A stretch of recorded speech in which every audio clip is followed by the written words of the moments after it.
You're not the first one awake, but you feel as if you are. The cottage door closes behind you with a soft thud, swallowed instantly by the heavy pre-dawn silence, and your boots stop on the flagstone step, while the cold makes its first real claim on your skin. The air temperature is well below freezing, perhaps 15 degrees of frost, and it enters your lungs with a dry, clean sharpness that is not quite painful, but sits right on the edge of it. Standing still for just these few seconds, you can feel the warmth of the bed still clinging to the wool of your undershirt, fading upward through the collar of your heavy coat, while the skin of your cheeks tightens and your eyes begin to water faintly at the corners. You have done this on 100 January mornings, and still the first breath outside the door feels like a small private reckoning between your body and the winter. Around you the darkness is not absolute, but layered in deep blues and charcoal greys, the sky just beginning to separate from the land. There is no moon, though a few last stars hang low over the eastern fen, fading as you watch. The ground beneath your boots is frozen solid, each blade of grass encased in a white sheath of rime that crunches with a sound like the crushing of paper. You look down and see the frost has grown upward from the earth in tiny crystalline forests, fragile and grey-white, and when you shift your weight, the ice crystals shatter and leave a dark footprint of crushed vegetation that will not thaw until spring. This is the hard frost of January 1850, the kind that locks the Norfolk Broads in its grip for weeks at a stretch and makes every living thing move slower, as if the cold itself has thickened time. You begin to walk down the path towards the Broad, your breath pluming out in slow white clouds that hang in the still air before dissipating behind you. The path is a faint track worn into the rough grazing land, and you know its every turn and hollow by the feel underfoot even before the light arrives. To your left, the land slopes gently away towards the river, invisible now but present as a dark line of alder and willow carr, and to your right, the flat fields stretch out into the darkness, interrupted only by the occasional shadow of a hayrick or the low black shape of a drainage dike. There is no wind at all, not even the faintest movement of air, and the silence is so complete that you can hear the tiny tick and creak of your own clothing as you move, the rub of wool on wool, the soft scuff of leather on frozen ground. The layers you wear are a system built through generations of fenland winters. Next to your skin, a long-sleeved woolen undershirt, its fibers slightly stiff from repeated washing in cold water and drying before the fire, but still soft enough to move with you. Over this, a thicker jersey of undyed sheep's wool, knitted loosely so that it traps the warmth of your body in 1,000 tiny air pockets. The cuffs a little frayed where you have pushed them back from your wrists 1,000 times. On your legs, heavy cord breeches of a brown so dark it is nearly black, the cords worn smooth at the knees and seat, patched once on the left thigh with a slightly different shade of brown. Over all of this, a long smock frock of heavy linen, once white but now stained by water, reed sap, and the peaty mud of the Broad, its colour a landscape of creams and greys and faint ochres that tells the story of every season you have worked. The smock reaches below your knees, and its deep pockets hold the small things you will need. A twist of twine, a lump of bread wrapped in cloth, a spare blade for the reed knife wrapped in oiled leather. On your head, a flat cap of stiff tweed, its brim pulled low, the wool smelling faintly of lanolin and wood smoke. On your hands, mittens of coarse wool, fingerless so that you can work, the thumbs worn through on the inside from the grip of the knife handle. Your boots are heavy, ankle-high, of thick leather treated with tallow to keep the water out, and they are old enough that the soles have shaped themselves to the exact contours of your feet so that they feel less like shoes and more like a second, tougher skin. You reach the edge of the Brood and stop, breathing in the deeper cold that rises from the water. The Broad itself lies before you like a sheet of dark pewter, still and flat and holding the last of the night in its surface. A thin skin of ice has formed along the margins, extending out perhaps 3 or 4 yards from the bank, and where the ice meets the open water there is a faint line of silver that catches the very first hint of grey light from the east. The reeds are a black wall beyond the ice, their tops just beginning to glow with the promise of dawn, and the whole scene is so perfectly motionless that it might be a painting laid out under glass. Tied up at the bank, exactly where you left it the evening before, is the punt.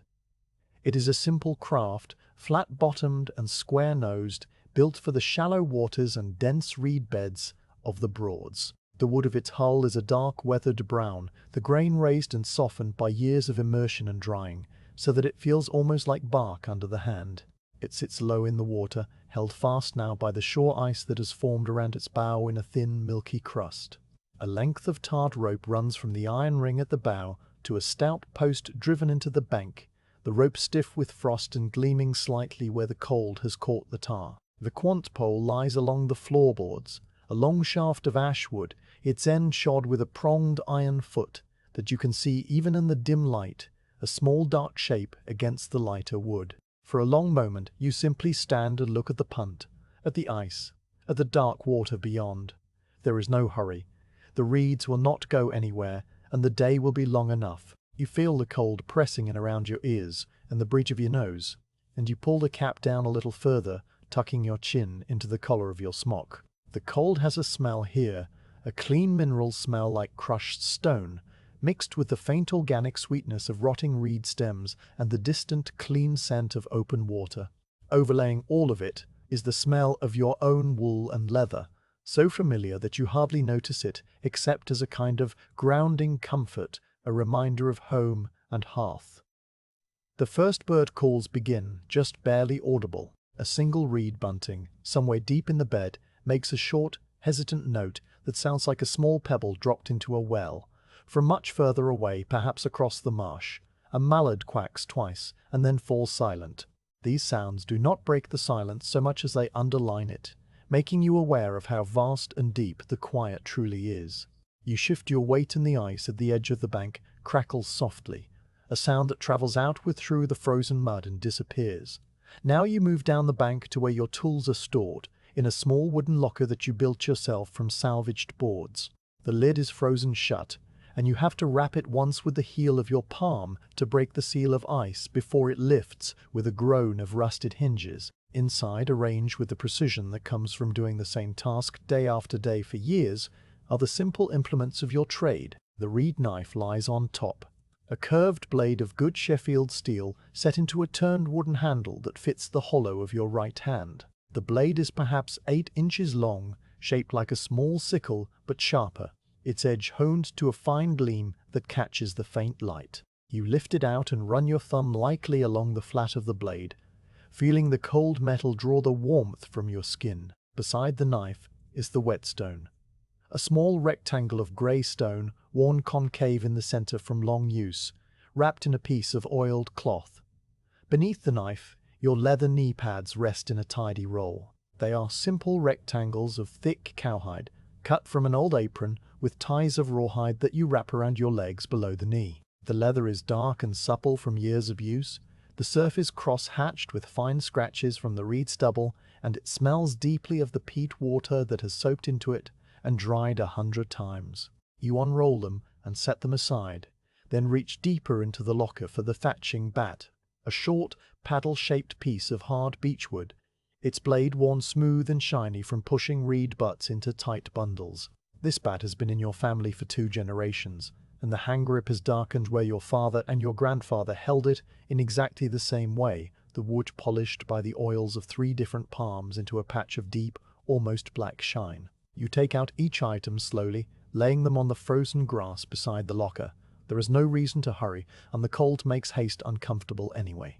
You check the edge of the reed knife one more time, then slide it into the leather sheath that hangs from your belt on a short cord. You tie the knee pads around your legs, threading the rawhide strips through the cuts in the leather and knotting them loosely at the back of your calves, where they will not come undone, but can be loosened quickly if needed. You slip the thatching bat into the deep side pocket of your smock, where it hangs with a comfortable weight, and you take a moment to stamp your feet on the frozen ground, settling the boots, warming the toes a little. The light has shifted while you worked, the eastern sky now a band of pale lemon yellow beneath the ceiling of pearl grey cloud. The reeds have begun to show their true colour, not black, but a dark frost-bleached gold, and the ice on the Broad is no longer invisible, but a thin white plain that extends into the darkness of the open water. You can see your own breath more clearly now, each exhalation a soft white shape that drifts upward and vanishes.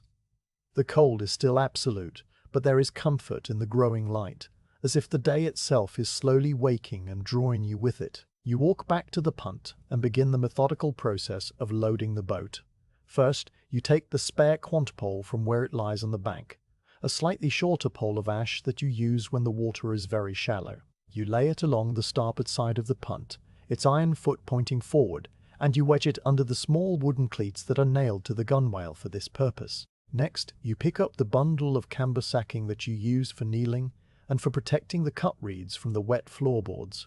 and you fold it into the bow, tucking the corners down flat. You place the whetstone and the oiled cloth in the small locker under the stern seat, where they will stay dry. You check the rope at the bow, loosening the frozen knot with patient fingers, and you coil the spare end neatly on the foredeck. Each movement is small, contained, and unhurried. You move around the punt with the ease of long practice, your feet finding the solid ground by instinct, your hands knowing exactly where to grasp, where to push, where to leave things be. The wood of the punt is cold enough to burn the skin, so you keep your touch light and quick, and you pull your mittens back over your fingers whenever a task is done. A farm cart creaks somewhere far off, perhaps on the lane that leads to the village, and the sound travels across the frozen fields with a strange clarity, every squeak of the axle and jingle of the harness distinct in the brittle air. It is the only sound that is not your own, and you pause once to listen to it, finding something reassuring in the knowledge that other people are also up and moving in the darkness, starting their own slow days.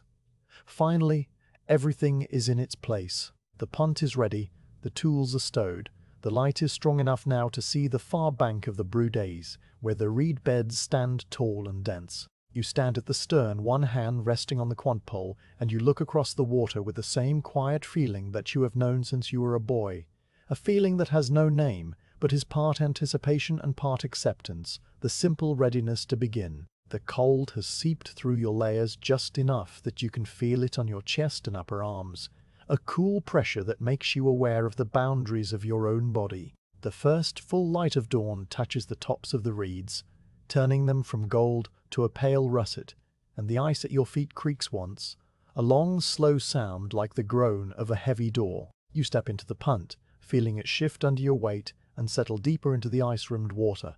The boards are slick with frost, and you step carefully, moving to the stern seat and lowering yourself down with a hand on the gunwale. You untie the rope from the post and drop it into the boat, then take up the quant pole, feeling the familiar weight of it in both hands. You push the iron foot down against the muddy bottom, and the punt slides forward with a gentle scraping sound as the ice gives way along the hull. The day has begun, and you are moving slowly out onto the Broad, leaving behind only the dark footprints in the frost and the faint fading sound of the cart. The punt moves forward, and the shore ice gives way with a sound that is not a crack so much as a sigh, a long, low yielding of frozen water against the oak planks. You are on the Broad now, properly on it, the boat settling into its natural float as you push the quant pole down and back, finding the muddy bottom and levering yourself forward. The motion is so familiar that your body does it without your mind needing to direct any part of it, the hands shifting along the ash pole in a smooth alternating grip, the shoulders rocking with the push, the hips swaying a little to keep the punt tracking straight. Behind you, the bank recedes slowly, the frost-whitened grass and the dark shape of the tool locker shrinking until they are just a line among other lines, and then you are fully surrounded by the grey water and the pale sky and the tall reed stands that wait ahead. The punt itself is the centre of your world now, a floating platform of wood that has carried you through every season for 11 winters. You know every inch of it, not as a sailor knows a ship by name and formal parts, but as you know the rooms of your own cottage, by the memory of touch and the accumulation of small familiar marks. The planks beneath your boots are Norfolk oak, cut from a tree that grew on a low rise not 3 miles from where you now float, in a patch of ancient woodland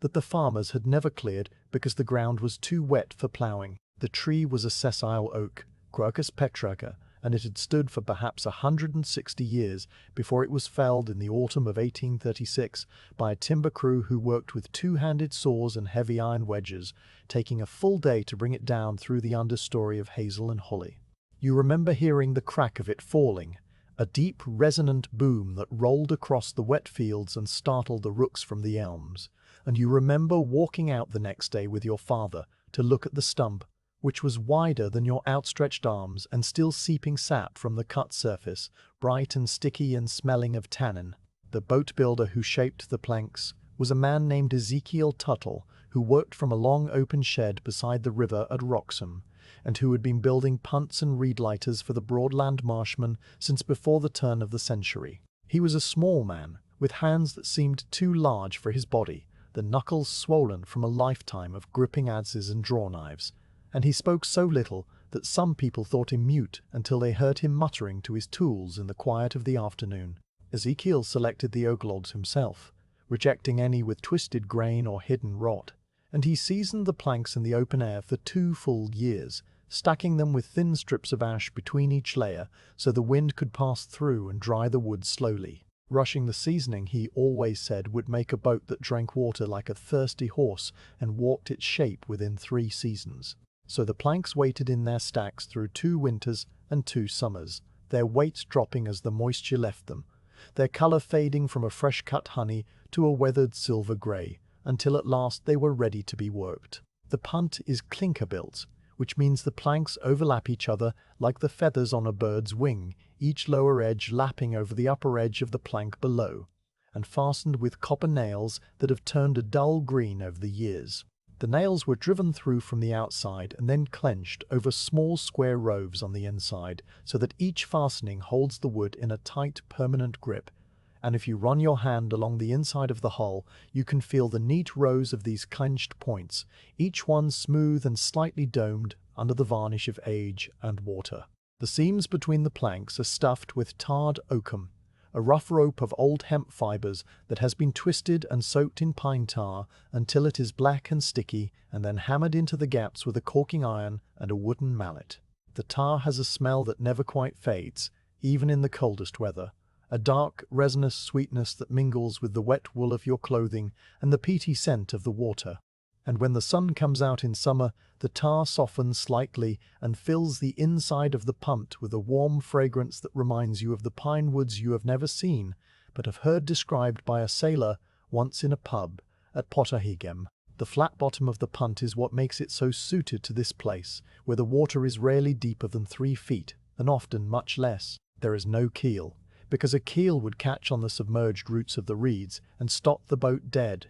and the bottom is a single broad expanse of thick oak that spreads the weight of you and the reed load evenly over a cushion of water. The punt draws only 6 inches when empty, and even when fully loaded with wet reed, it never sinks much below 10. So you can slide over places where a heron would wade only belly deep. This shallow draft is not an accident of design, but a careful calculation passed down through generations of Broadland boat builders, who understood that a punt was not really a boat in the ordinary sense, but a floating platform that happened to have sides, a movable piece of dry land that let a man work where the ground was too soft to stand. The wood of the gunwale, where your left hand rests between pushes, is worn to a silky smoothness, the grain standing out in fine relief like the lines on a weathered hand. Oak is a ring-porous wood, which means that the spring growth forms wide-open vessels that carry water up the living tree, and these show as deep brown lines in the weathered surface, while the denser summer growth lies between them in paler, harder bands. Over the years, the softer spring wood is worn away more quickly under your grip, leaving the summer wood slightly proud, so that the gunwale now has a subtle ridged texture that your fingers read without you thinking about it. In the early morning frost, these ridges are coated with tiny crystals of ice that melt as you hold on, leaving dark wet patches that slowly spread and then refreeze when you move your hand away to shift the pole. Moisture is a constant companion to the wood of the punt, and you have learned its ways over the years, the way a shepherd learns the moods of his flock. In the warm months, the planks dry out and shrink slightly, so that the seams open a little, and the boat takes on a small amount of water, nothing dangerous but enough to keep the floorboards damp under your feet. In winter, the opposite happens, the wood drinking in the cold, wet air and swelling until the seams close completely and the boat becomes entirely watertight, the planks pressing against each other so tightly that you could carry a load of dry flour without a stain. Today, in this hard frost, the punt is at its tightest. the oak holding the cold moisture within its fibers so that the whole hull feels denser and heavier than it does in July, and the sound of the water against the sides is a duller, deeper lapping, as if the Broad itself has thickened along with the boat. You move the quant pole through another slow cycle, lifting it from the muddy bottom with a small sucking sound and swinging it forward, the iron foot dripping black water that freezes in tiny beads on the ash shaft before you push it down again. The pole sinks into the soft peaty mud that lies beneath the water, sinking a foot or more before it finds enough resistance to push against, and you feel the texture of the bottom transmitted up through the wood like a distant message. Here a patch of firm clay that gives a solid purchase, here a deep pocket of ooze that lets the pole slide down to its full length before catching. The mud of the Broad is made of centuries of rotted vegetation, reed stems and leaves and water lily roots that have fallen and decayed under the dark water in layers that grow thicker every year, and it has a smell that rises in small bubbles when the pole disturbs it, an ancient smell of slow decomposition, not unpleasant but rich and green and faintly sour. The pace of the punting is slower than walking, slower perhaps than any other way of moving across the earth except crawling. And this is part of its purpose. You are not in a hurry to reach the reed beds, because there is nothing there that will not still be there when you arrive. And the journey itself is as much a part of the work as the cutting will be. Each push of the pole moves the punt forward, perhaps 8 feet, and the Broad in front of you is half a mile from end to end, so that the crossing will take the better part of half an hour at this steady rhythm. You could push harder and move faster, and sometimes in the summer, when a sudden squall blows in across the fens, you do exactly that, digging the pole deep and throwing your weight into it until the punt surges forward and the water hisses along the sides. But there is no wind today, no urgency, only the cold and the grey light and the slow mechanical repetition of the pole. Lift, swing, push, lift, swing, push, and your mind settles into the rhythm the way a cart settles into the ruts of a familiar lane. The water under the punt is dark and clear, the colour of strong tea poured into a white cup. And when you look down over the side you can see the bottom in some places, a floor of black mud and scattered white shells that belong to freshwater mussels, their edges sharp and chalky against the dark. The mussels lie half buried, filtering the cold water through their invisible siphons, and they have been here for as long as the Broad has existed, which is perhaps 1,000 years, or perhaps much longer. No one knows exactly when the Broad was formed, only that it was not dug by men, as some people say, but was left behind by the retreat of the ice long ago, a shallow depression in the peat that filled with water and never emptied. The reed beds grew up around the edges, advancing and retreating with the centuries, and the mussels settled into the mud and lived their slow lives in the darkness, and now you float over them with less disturbance than a cloud passing across the sun. The ice that had formed along the shore has thinned as you moved out into the open water, and now there is no ice at all, only the dark surface broken by the ripple of the punt's bow. The ripple is a very small one, a gentle V-shaped wave that spreads outward and disappears before it has travelled 10 yards, and it makes a sound like a person quietly sipping from a cup, a tiny continuous lapping that you have heard so often, it has become a kind of silence in its own right. The biologists who sometimes visit the Broads in summer, carrying nets and glass jars and notebooks, would tell you that this water is slightly acidic from the peat, rich in tannins that leach from the decaying vegetation, and that this is why it is so dark and clear, the tannins binding with the minerals and settling them out. You only know that the water is soft and clean, good for washing wool and for making tea, and that in high summer it warms to a comfortable temperature, while the springs that feed it remain cold enough to numb your feet. The punt drifts to a near stop if you pause between pushes, and you let it do so now, the momentum fading until the boat is all but motionless and the ripple at the bow dies away entirely. In the stillness you can see your own reflection on the dark water, a distorted shape of brown and grey that moves only when you move. The reflection is not clear like a mirror, but smudged and softened,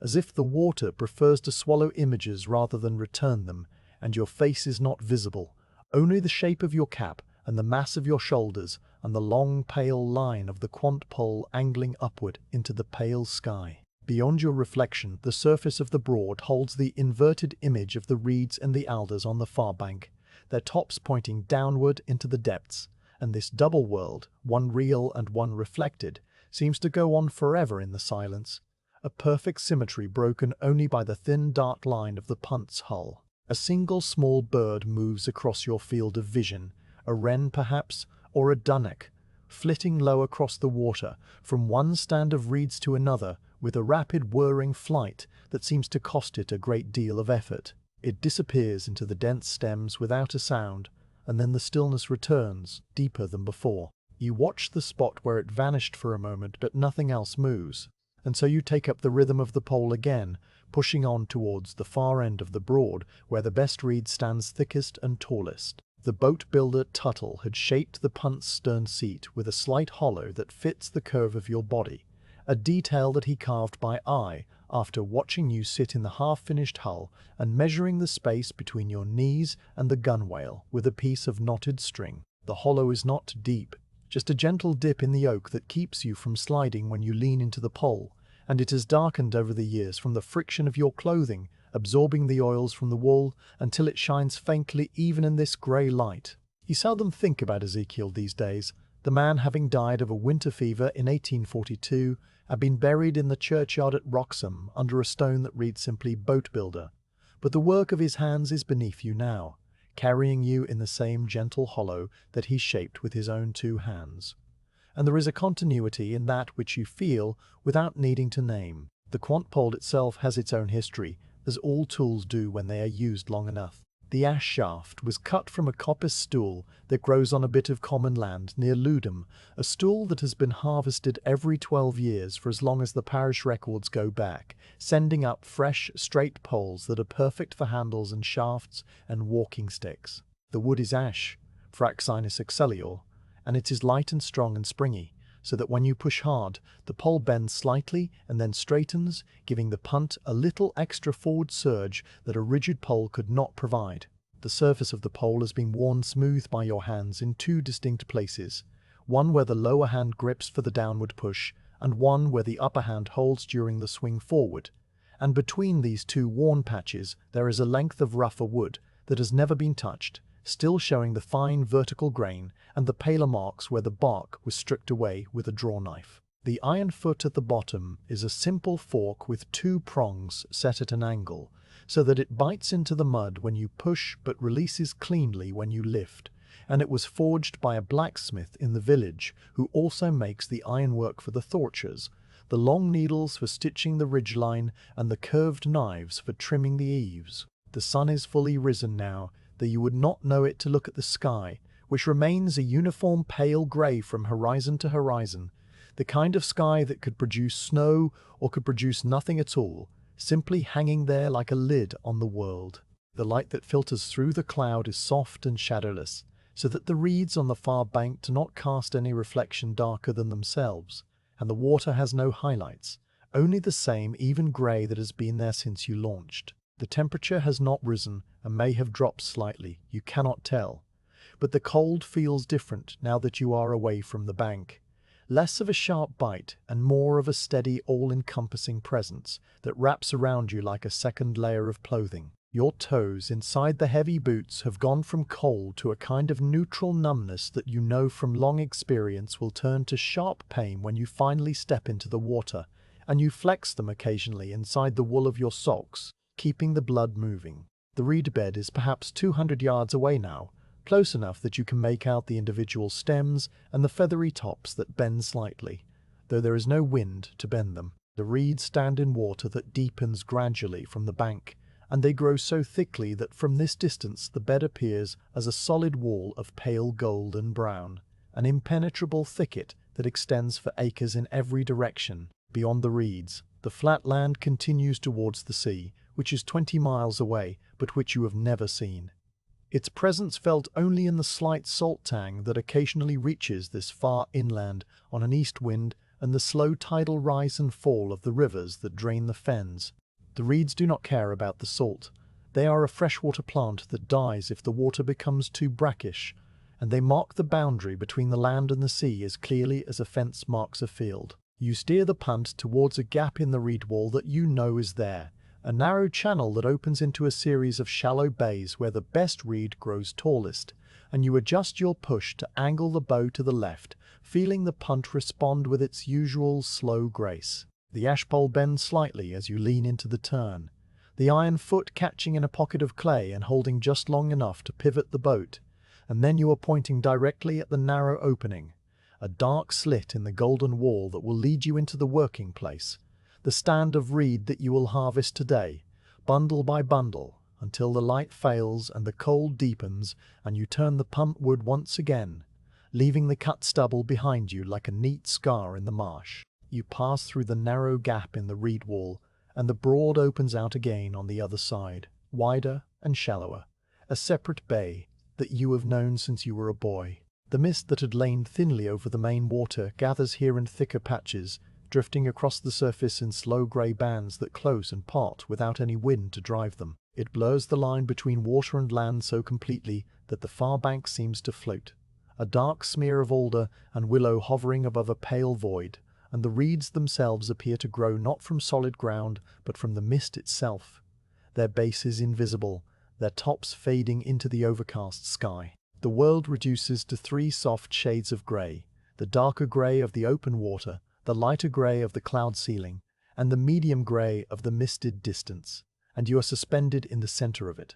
a single small figure in a wooden boat, neither moving nor still, neither warm nor cold, simply present. The flatness of the Broadland is not the flatness of a tabletop, but the flatness of a shallow dish, a landscape so gently depressed that the eye cannot find a single true horizon. In every direction the land recedes into a soft haze of distance, broken only by the vertical lines of reed beds and the darker masses of care woodland. The care is a fenland word for wet woodland, a dense thicket of alder and sallow and grey willow that grows on the spongy peat where the water table sits just below the surface, its roots knitting together into a tangled mat that trembles underfoot if you try to walk on it. From where you float, the nearest car is a dark wall perhaps half a mile to the north, its treetops bare and black against the sky, the trunks invisible below a tangle of lower branches. The alders are identifiable by their small woody cones that hang on all winter,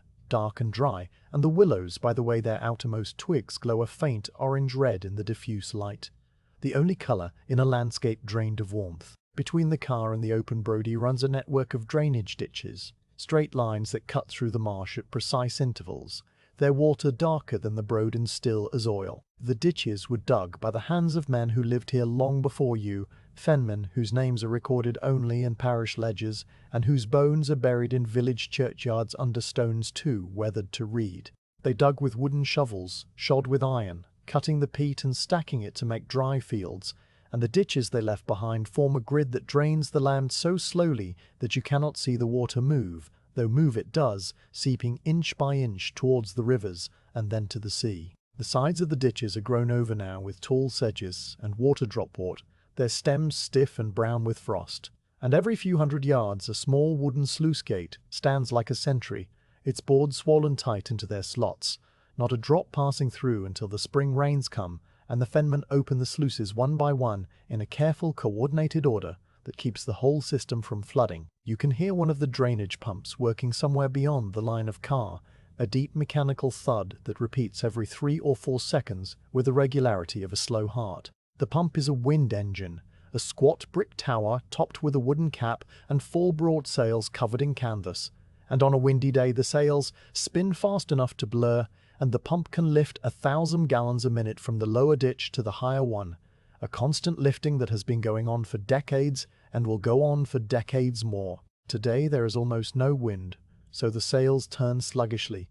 and the pump strokes come slowly, each one a muffled thump that travels through the damp air and the peat soil, felt as much as heard. The rhythm of the pump is so steady that it becomes part of the silence rather than an interruption of it, a slow ticking that measures the passage of the morning without urgency. The sun shows itself now as a pale coin behind the grey overcast, a disk of cold silver that is almost white at the centre, and fades at its edges into the surrounding cloud, so that it has no sharp outline. It gives no warmth, only light, and the light is the kind that softens every edge and flattens every shadow, so that the world looks like an engraving printed on fine grey paper. The reflection of the sun on the water is not the bright dazzling path you see on a summer day,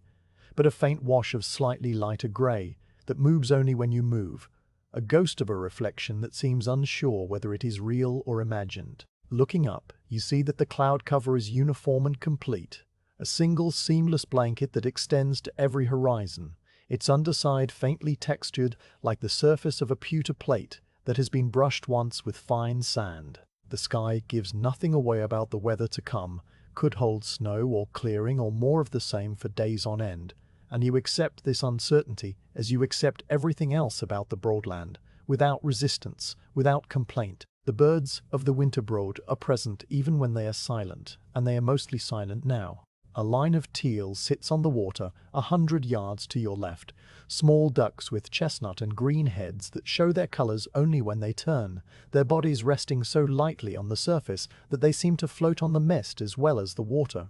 They are not feeding, only resting, their bills tucked into their back feathers, and they watch you with the unblinking patience of creatures that have no reason to hurry. A grey heron stands motionless in the shallows near the reed edge, one leg drawn up into its belly feathers, its long neck folded back into an S-curve, its beak pointed directly ahead like a spear that has been set aside for the moment. The heron has been standing there since before you came through the reed gap, and it will be standing there when you leave, waiting for the slow movements of small fish that it catches with a sudden dart, too fast to follow. Beyond the heron, a pair of marsh harriers court at the reed bed with slow, deliberate wing beats, their bodies tilting from side to side as they search for voles and reed buntings, their presence marked by the way the smaller birds fall silent when they pass overhead. You bring the punt to a near stop again, letting the quant pole trail in the water, and you look around at the whole encircling scene with the same slow attention that you give to the grain of the wood under your hand. The Broadland is a landscape that rewards patience, not because there is anything hidden to find, but because there is not. Only the same simple elements arranged in endless subtle variations that reveal themselves over time, like the chapters of a book read one word per day. The water, the reeds, the mist, the grey sky, the dark car, the straight ditches, the distant pump, the birds that barely move, these are the whole vocabulary of the place, and you have learned it so thoroughly that you no longer think about it at all, simply absorbing it as you absorb the cold and the rhythm of the pole and the weight of your own body in the boat of the roan body in the boatie. A wisp of mist detaches itself from the main bank and drifts across the bow of the punt, a soft white shape that has no edges, and it wraps around you for a moment before sliding past and reforming on the other side. The mist has a scent, a clean, cold wetness that is not the smell of water exactly, but the smell of air that has been in contact with water for a long time, a smell of evaporation and condensation happening so slowly that the two processes are nearly the same thing. It coats the wool of your smock with a fine layer of moisture that does not soak in, but sits on the surface in tiny droplets, each one catching the grey light and holding it for a moment before another droplet forms beside it. Your face is damp now too, the cold wetness settling on your cheeks and the bridge of your nose, and you wipe it away with the back of your mitten, feeling the rough wool drag against the skin. The open water in this part of the Broad is patched with thin sheets of ice that form during the night and have not yet broken up. Transparent plates that are almost invisible except where their edges overlap and show a white seam. When the punt pushes against one, the ice fractures into long, thin shards that slide over and under each other, with a soft, glossy clinking, the only sharp sound in a world of soft ones, and the pieces rock gently in the wake until they settle and refreeze into new patterns, each one unique and temporary. You watch a single shard as it spins slowly, catching the light on its edge, and then it is gone, merged back into the dark water as if it had never existed. The drainage system that keeps this land dry enough for grazing and reed cutting is a story of constant quiet labor that began centuries ago and has not ended. Roman engineers first cut ditches through these marshes, though their works are buried now under the peat, and the great monasteries of the medieval period continued the task, their lay brothers digging through the black soil with iron spades, while the abbots wrote records in careful Latin describing acres drained and tithes collected. The Dutchmen came in the 17th century, brought over by English landowners who had heard of their skill with pumps and dikes, and they built the first wind engines from brick and timber, their wooden gears cut by hand and greased with tallow. Each generation of drainers added something: a new cut, a deeper dike, a higher bank, and now the whole system is a palimpsest of effort, layer upon layer of digging and pumping and maintaining, that has transformed a great inland swamp into a working landscape of wet fields and navigable broads. The pump that you hear now is the latest in a long line of machines that have stood on that same brick foundation, and it will be replaced one day by a steam engine, people say, though you have never seen a steam engine and cannot quite imagine the noise it would make. You turn the punt slightly by trailing the pole like a rudder, and the bow swings towards a low spit of gravel and mud that protrudes into the water from the western bank. This spit is one of the few places on the Broad where the underlying glacial clay comes close to the surface,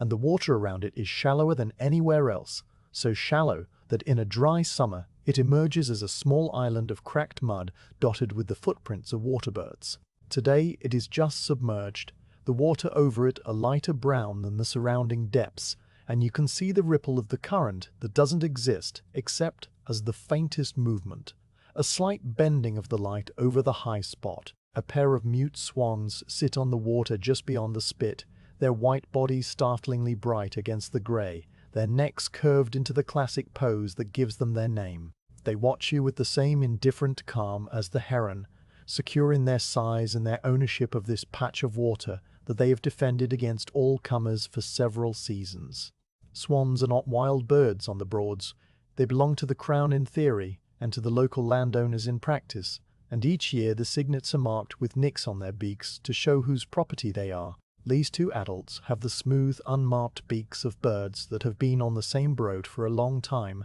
and they drift slowly out of your way as you pass, their webbed feet paddling once or twice and then folding back under their feathers. The morning is wearing on now. Though the light has not changed, the sun still hidden, the temperature still frozen, the mist still drifting in slow transformations. You become aware of your own hunger as a small, hollow feeling in the center of your stomach, not urgent but present, a reminder that you have been moving for several hours on nothing but the cold air and the grey light. You reach into the deep pocket of your smock and pull out the bread that you wrapped in cloth before leaving the cottage. A thick slice cut from a round cottage loaf baked 3 days ago in the iron oven of the bakehouse. The bread is dense and slightly sour, made from a mix of wheat flour and rye, and it has the chewy texture that comes from slow fermentation and a hot oven. You eat it slowly, taking small bites and letting each one soften in your mouth before you swallow, and it tastes of the grain and the yeast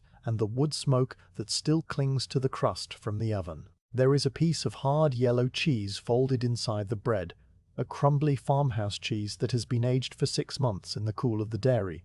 and you eat that too, feeling the salt and the sharpness cut through the neutral flavor of the bread. The food is cold as the air around you, but it settles the hollow in your stomach and gives you a small center of warmth that spreads outward slowly, and you wash it down with a mouthful of water from the small glazed bottle that you carry in your other pocket. The water tasting of the Broad, even though it came from the cottage pump, a faint peatiness that is never quite filtered out. When you have finished eating, you fold the cloth back over the remaining bread and return it to your pocket, and you take up the quant pole again, feeling the familiar weight settle into your hands. The punt drifts forward, and the swans watch you go, their eyes small and black and entirely without curiosity. The pump continues its slow thud in the distance. The heron stands on one leg, the teal does on the water, and the mist shifts and reforms and shifts again, writing and rewriting the landscape in a script that only the Broadland itself can read. You bring the punt sidling up to the first stand of common reed,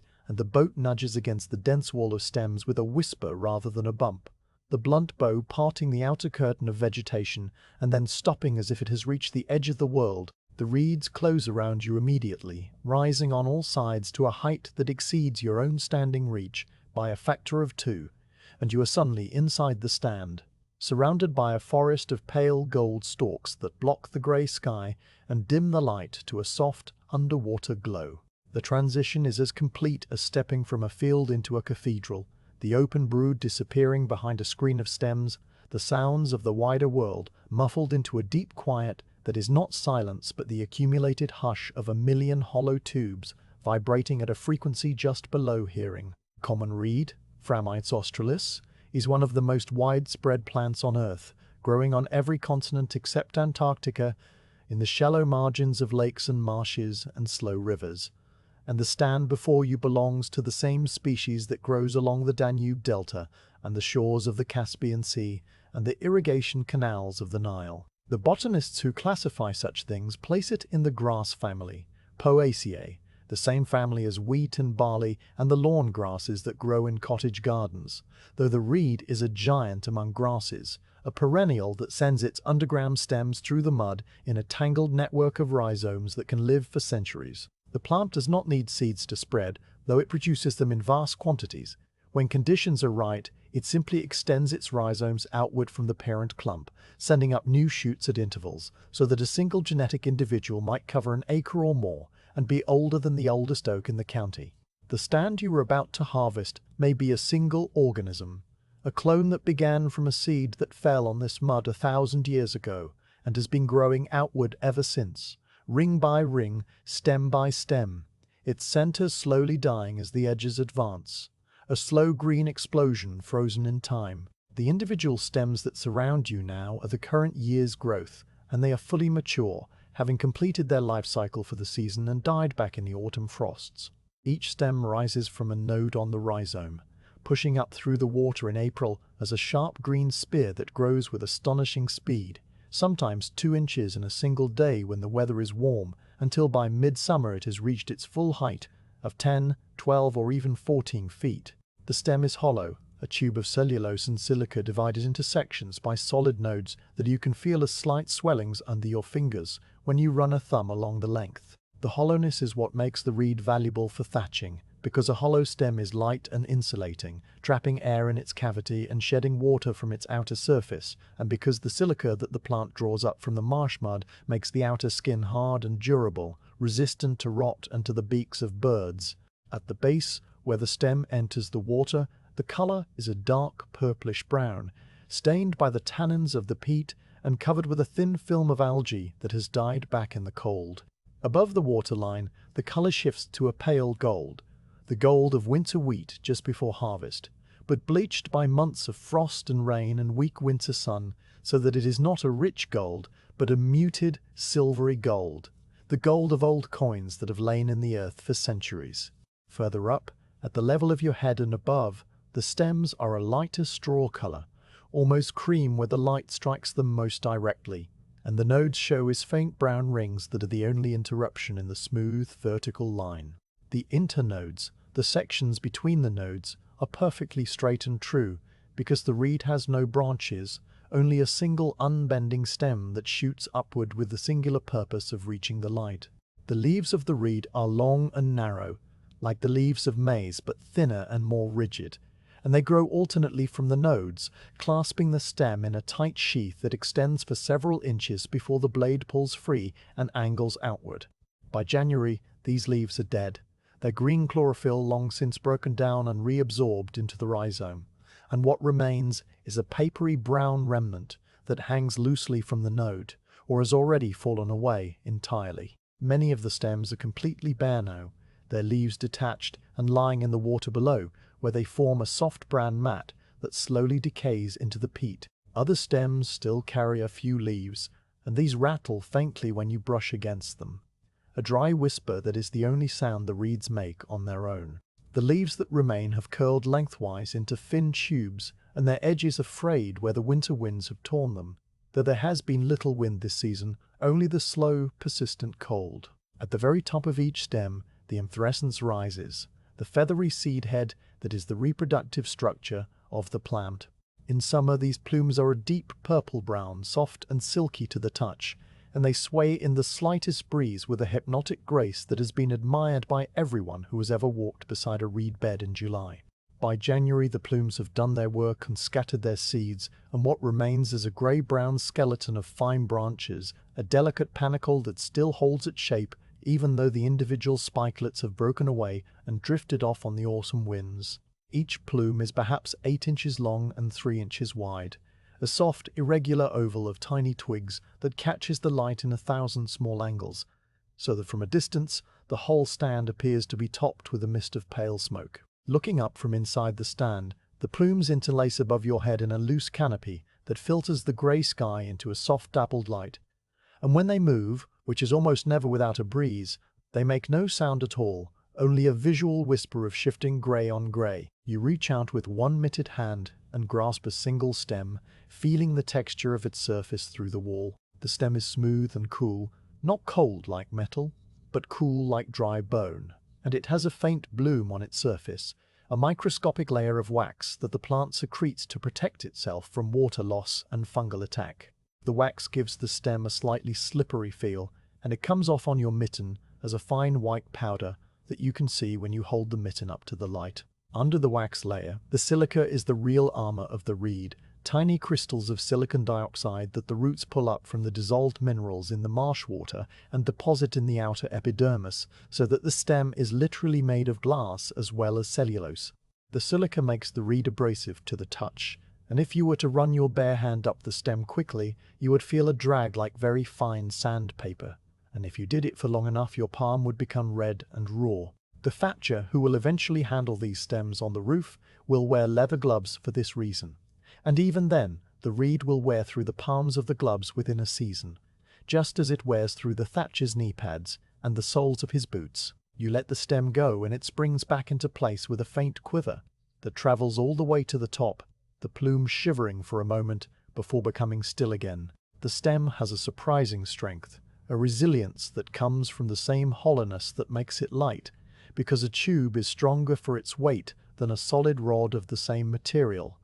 a principle that the engineers who build iron bridges have only recently rediscovered, but which the reed has known for millions of years. You can bend the single stem almost double before it snaps, and the snap is a sharp, clean crack that echoes through the stand, a sound that you will hear many times today as you harvest, though each snap is slightly different depending on the thickness of the stem and the temperature and the amount of moisture still held in the fibers. The water beneath the stand is darker than the open broad because the dense growth shades it from what little light the sky provides, and because the decaying leaves on the bottom leach tannins that stain it the color of black tea. You can see the bottom here more clearly than in the deeper parts of the broad, the mud only 1.5 feet below the surface, soft and black, and bubbling occasionally with marsh gas that rises in small silver beads to burst silently at the surface. The gas is methane, produced by the anaerobic decay of plant matter in the oxygen-poor mud, and it has no smell that you can detect in the open air,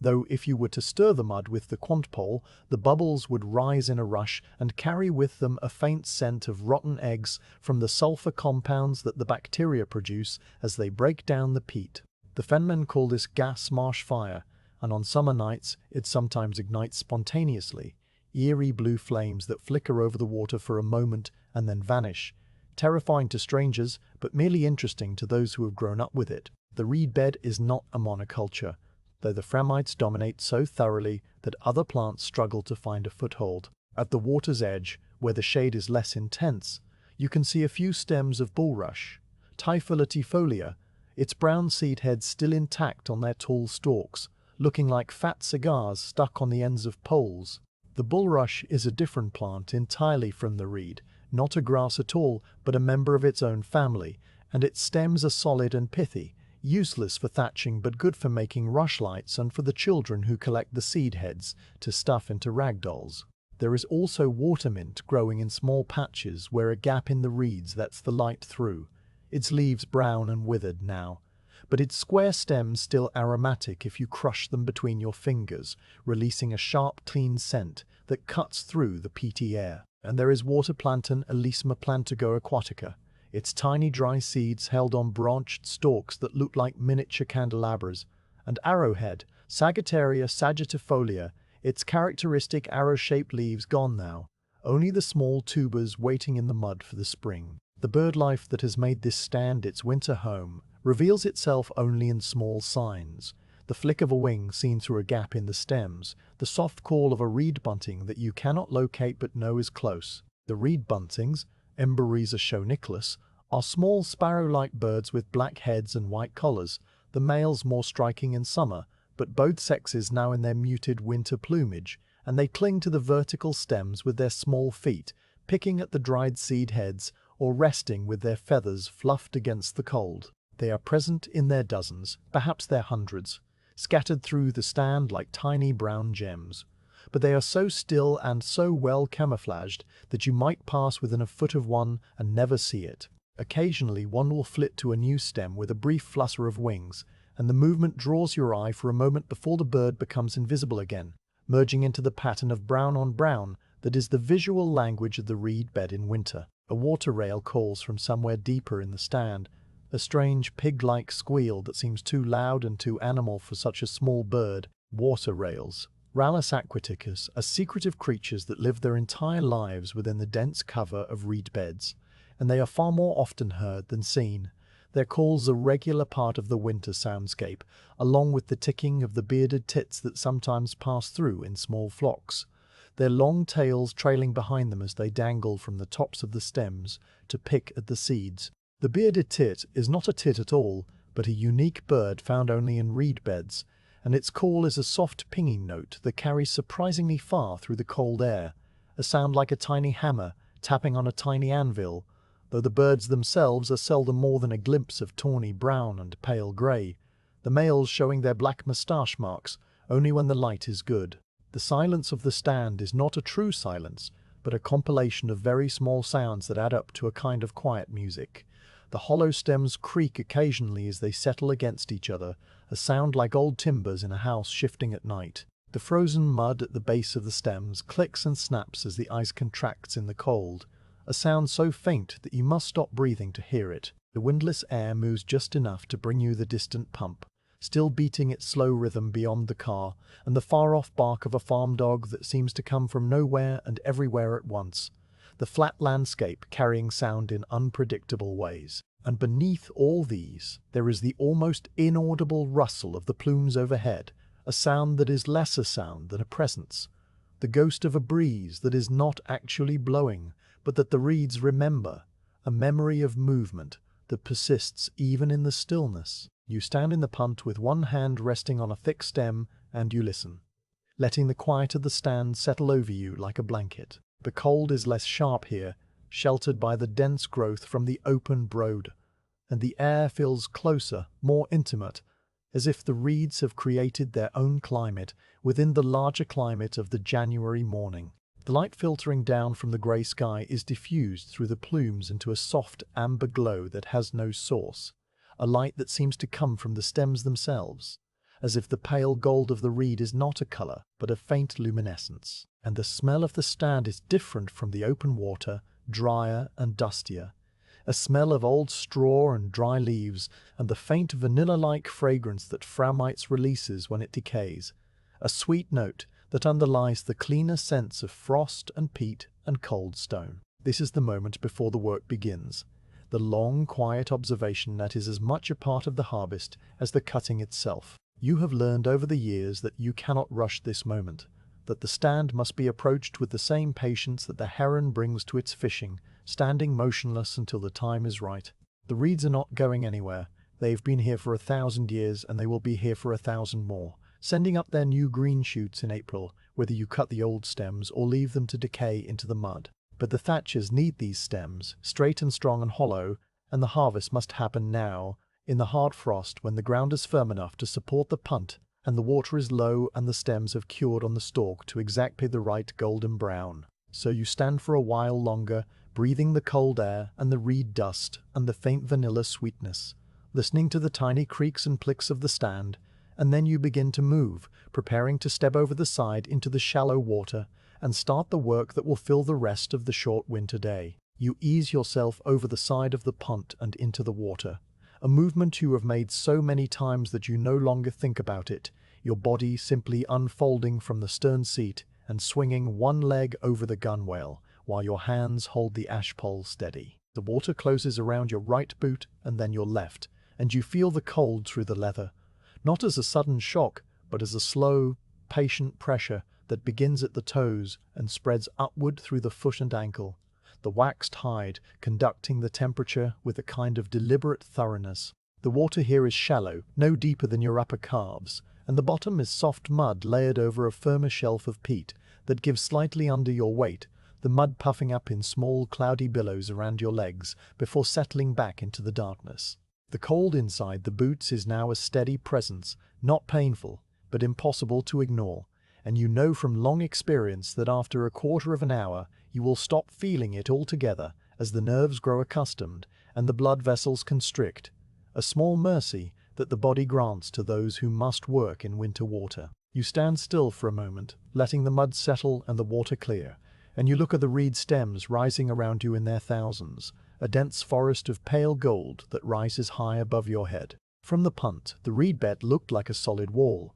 but now that you're inside it, you can see the gaps in the pathways, narrow corridors of open water that weave between the clumps of stems, and you can feel the way the light changes as it filters down through the feathery tops, a dim greenish gold that is different from the grey light of the open brodor. The stems are not perfectly straight. Most of them have a slight curve that bends them all in the same direction, shaped by the prevailing wind that blows across the fens from the northwest, and they are spaced about a hand's breadth apart, each one an individual life that has pushed up from the mud and the dark water and the tangled root mass that binds the whole bed together. The reed is Phragmites australis, the common reed, though there is nothing common about it when you are standing chest-deep in its midst, surrounded by the quiet rustle of hollow stems touching each other with a sound like dry paper being handled by invisible fingers. You reach out with your left hand and gather the first small sheaf of stems, drawing them together slowly so that they align and straighten, their bases forming a thick cluster just below the surface of the water. The stems are cold and smooth under your mitten, their surface is coated with a fine natural wax that makes them water repellent, and they resist the gathering just a little, springing back when you loosen your grip, so that you must hold them firmly and pull them into a tight bundle before you can make the cut. The feel of the reed in your hand is as familiar as the feel of the quant pole or the bread in your pocket. Each stem a hollow tube divided at regular intervals by solid nodes that your thumb feels as slight ridges, the outer skin polished by the winter weather until it shines faintly. You gather a bundle that is perhaps as thick as your two fists together, a manageable sheaf that can be cut with a single clean stroke and then stacked without falling apart, and you draw the stems together until all the butts are even at the waterline, a neat white-green cluster of cut ends that will dry to a hard pale brown in the spring. The reed knife hangs from your belt in its leather sheath, and you draw it now with your right hand, the handle fitting into the hollow of your palm as if it grew there. The blade is a curved sickle shape, sharpened this morning on the whetstone until the edge would shave the hair from your arm, and it catches the faint light from the grey sky as you raise it, a single brief flash of silver that disappears as quickly as it came. You position the blade against the gathered stems about an inch above the water, the angle shallow, so that the cut will be across the grain rather than into it, and then you swing the knife in a short, crisp arc that uses the strength of your whole forearm, the motion quick and clean. The stems part from their roots with a sound that is part slice and part tear, a wet, crisp noise that you feel through the handle as much as you hear it, and then the sheaf is free in your left hand, the cut butt seeping a tiny amount of clear, watery sap that feels cool against the wool of your mitten. You lift the cut sheaf and turn towards the punt, which floats behind you with its forward well empty and waiting, and you lay the reeds down flat on the floorboards with the stem butts all pointing towards the bow. A neat stack that you will build layer by layer until the punt is full. The reeds are surprisingly light, hollow as they are, and they make a faint rustling sound as you lay them down, the cut ends tapping against the oak with a soft, dry click. You turn back to the reed bed and gather another sheaf, reaching out and drawing the stems together, aligning the butts, feeling the same cold smoothness under your left hand, and then you swing the knife again, the blade catching the light, the crisp, wet sound of the cut, the turn and the lay and the tap of the cut ends on the growing pile. Each motion flows into the next without pause, but without hurry, a continuous cycle that repeats itself with the steadiness of a clock. The water around your legs has cleared completely now, the disturbed mud having settled back into the bottom, and you can see the cut stubble of the first few sheaves standing pale and sharp above the dark water, a small patch of harvested ground that will send up new shoots in April. The stubble is a lighter color than the uncut stems, because the outer skin has been stripped away by the knife, leaving the inner pith exposed, and the pith is white with a faint green tinge that will darken to brown as it oxidizes in the air. You are careful to cut each sheaf at the same height, an inch above the water, leaving enough of the basal node for the plant to regenerate without weakening the root,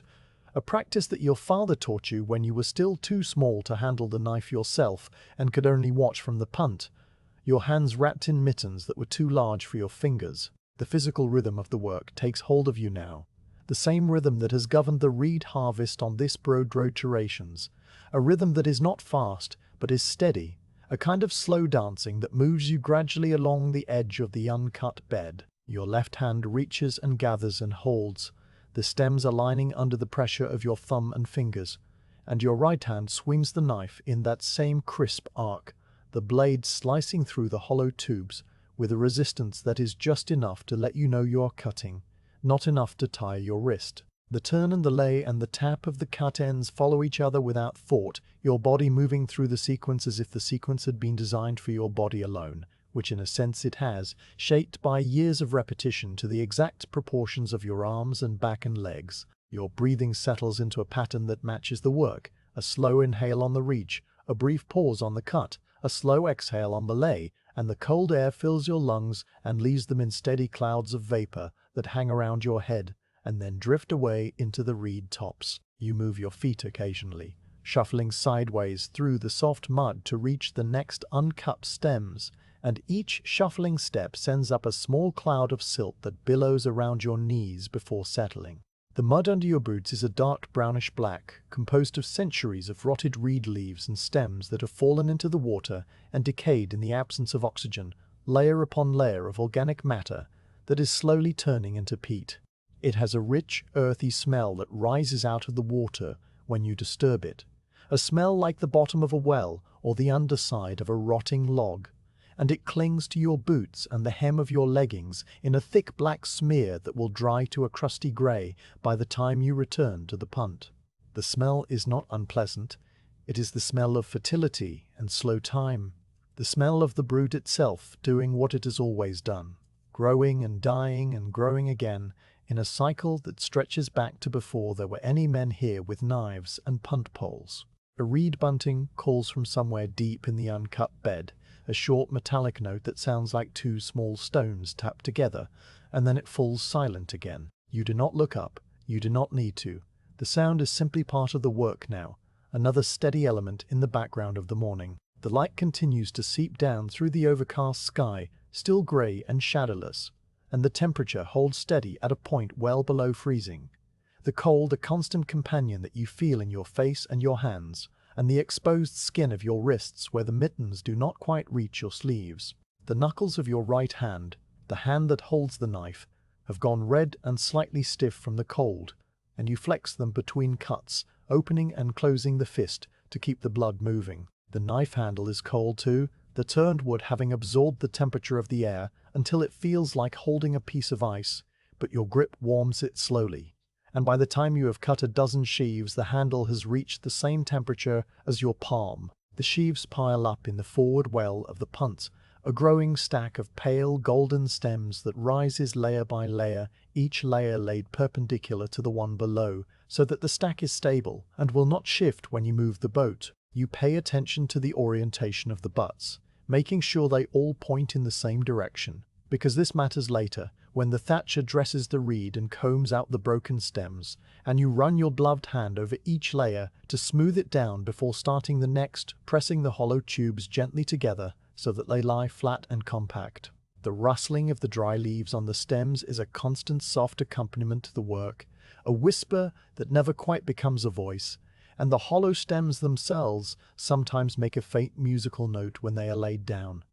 A low thrumming sound that comes from the air inside the tube, vibrating as it settles. Time passes without any marker except the growing pile of reed and the shrinking wall of uncut stems behind you. You have no watch. You do not need one. The light tells you everything you need to know about the progress of the day, and the light has barely changed since you first stepped into the water. The cloud cover is so thick and uniform that the sun could be at any angle, could be morning or early afternoon, and you would not know the difference, except that your body tells you it is still before noon. The hunger, not yet returned, the muscles of your shoulders and back still fresh enough to work without complaint. You stop once to sharpen the knife, pulling the whetstone from its oiled cloth and spitting on it to wet the surface,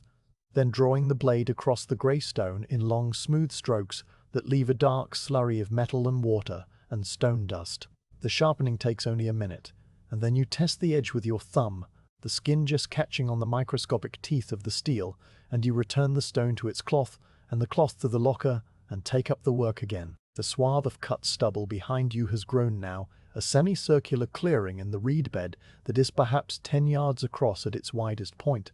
The water inside it slightly muddied from your movements, but already beginning to clear. The cut stems stand in neat pale rows, each one a clean diagonal slice, and they will remain like that until the spring growth overtakes them, new green shoots rising from the same roots that fed the stems you have just harvested. The reed is a perennial grass that lives for many years, each individual stem dying back in the autumn and being replaced by a new one in the spring, and the root system, the rhizome mat, can be centuries old, spreading horizontally through the mud and sending up new shoots in a slow expansion that has been going on since before the Norman conquest. You are not destroying the reed bed by harvesting it, you are maintaining it, removing the old dead stems so that the new ones can grow through. And the thatchers who will buy your bundles are part of the same cycle. The reed returning to the land as a roof that will itself weather and need replacing, the old thatch thrown onto the compost heap and eventually dug back into the soil. The physical repetition of the work has emptied your mind of everything except the immediate sensations of the gathering and the cutting and the laying,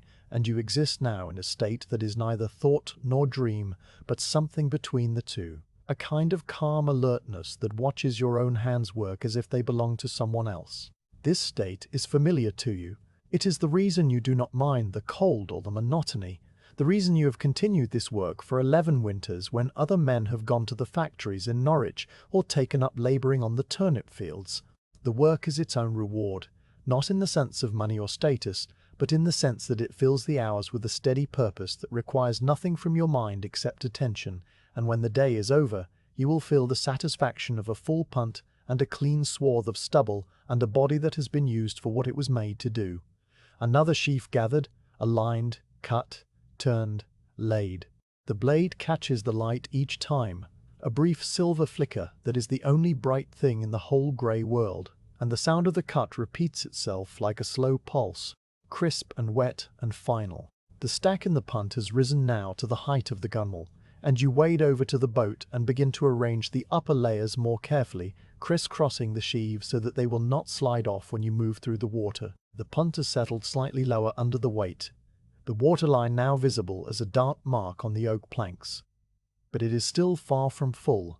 and you estimate that you will be able to take another 200 sheaves before you must return to the bank and tie the bundles. The work will continue until the light fails, a steady accumulation of reed and cold and quiet that will end when the mist thickens into darkness and you pole the heavy punt homeward through the ice that will already be forming again along the shore. You become the work, not suddenly but gradually, as the minutes stack one upon the other like the sheaves in the punt, your mind releasing its hold on the world beyond the reach of your left hand and the swing of your right. The boundary between yourself and the cold water and the pale stems softens until it is no longer a boundary at all, but a single continuous motion that you inhabit without watching it. The cold that was a sharp pressure in your boots and your knuckles recedes into a distant awareness, not gone, but set aside, a fact like the colour of the sky noticed but not felt. Your breathing settles into a steady, slow tide that matches the pace of your arms.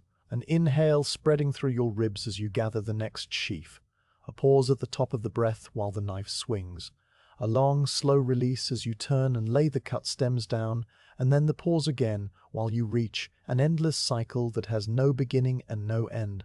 a circle drawn in breath and motion. The repetition of the cutting is not the repetition of a machine, because no two sheaves are exactly the same, and your body makes small adjustments without your mind needing to interfere. The left hand gathering a thicker clump and spreading the fingers wider, the right wrist tilting the knife a degree to match a slight change in the angle of the stems. The reeds present themselves in an infinite variety of small differences, some with a pronounced curve that must be straightened before the cut, some with a node exactly at the waterline that requires the knife to be placed a fraction higher, some with a ragged tear in the outer skin where a bird has perched and slipped. Each of these variations is absorbed and answered by the muscles and the nerves without ever rising to the level of thought. And this is the state that the reed cutter seeks without knowing he seeks it, a state in which the body does what it knows how to do and the mind floats free, not empty, but filled with a quiet awareness of everything that is not the work. The light on the water, the distant pump, the soft ticking of the reed bunting that has decided you are not a threat and has returned to its foraging. Time in this state behaves differently than it does when you are watching the clock or waiting for the kettle to boil. It stretches and compresses in ways that have nothing to do with the movement of the sun behind the clouds,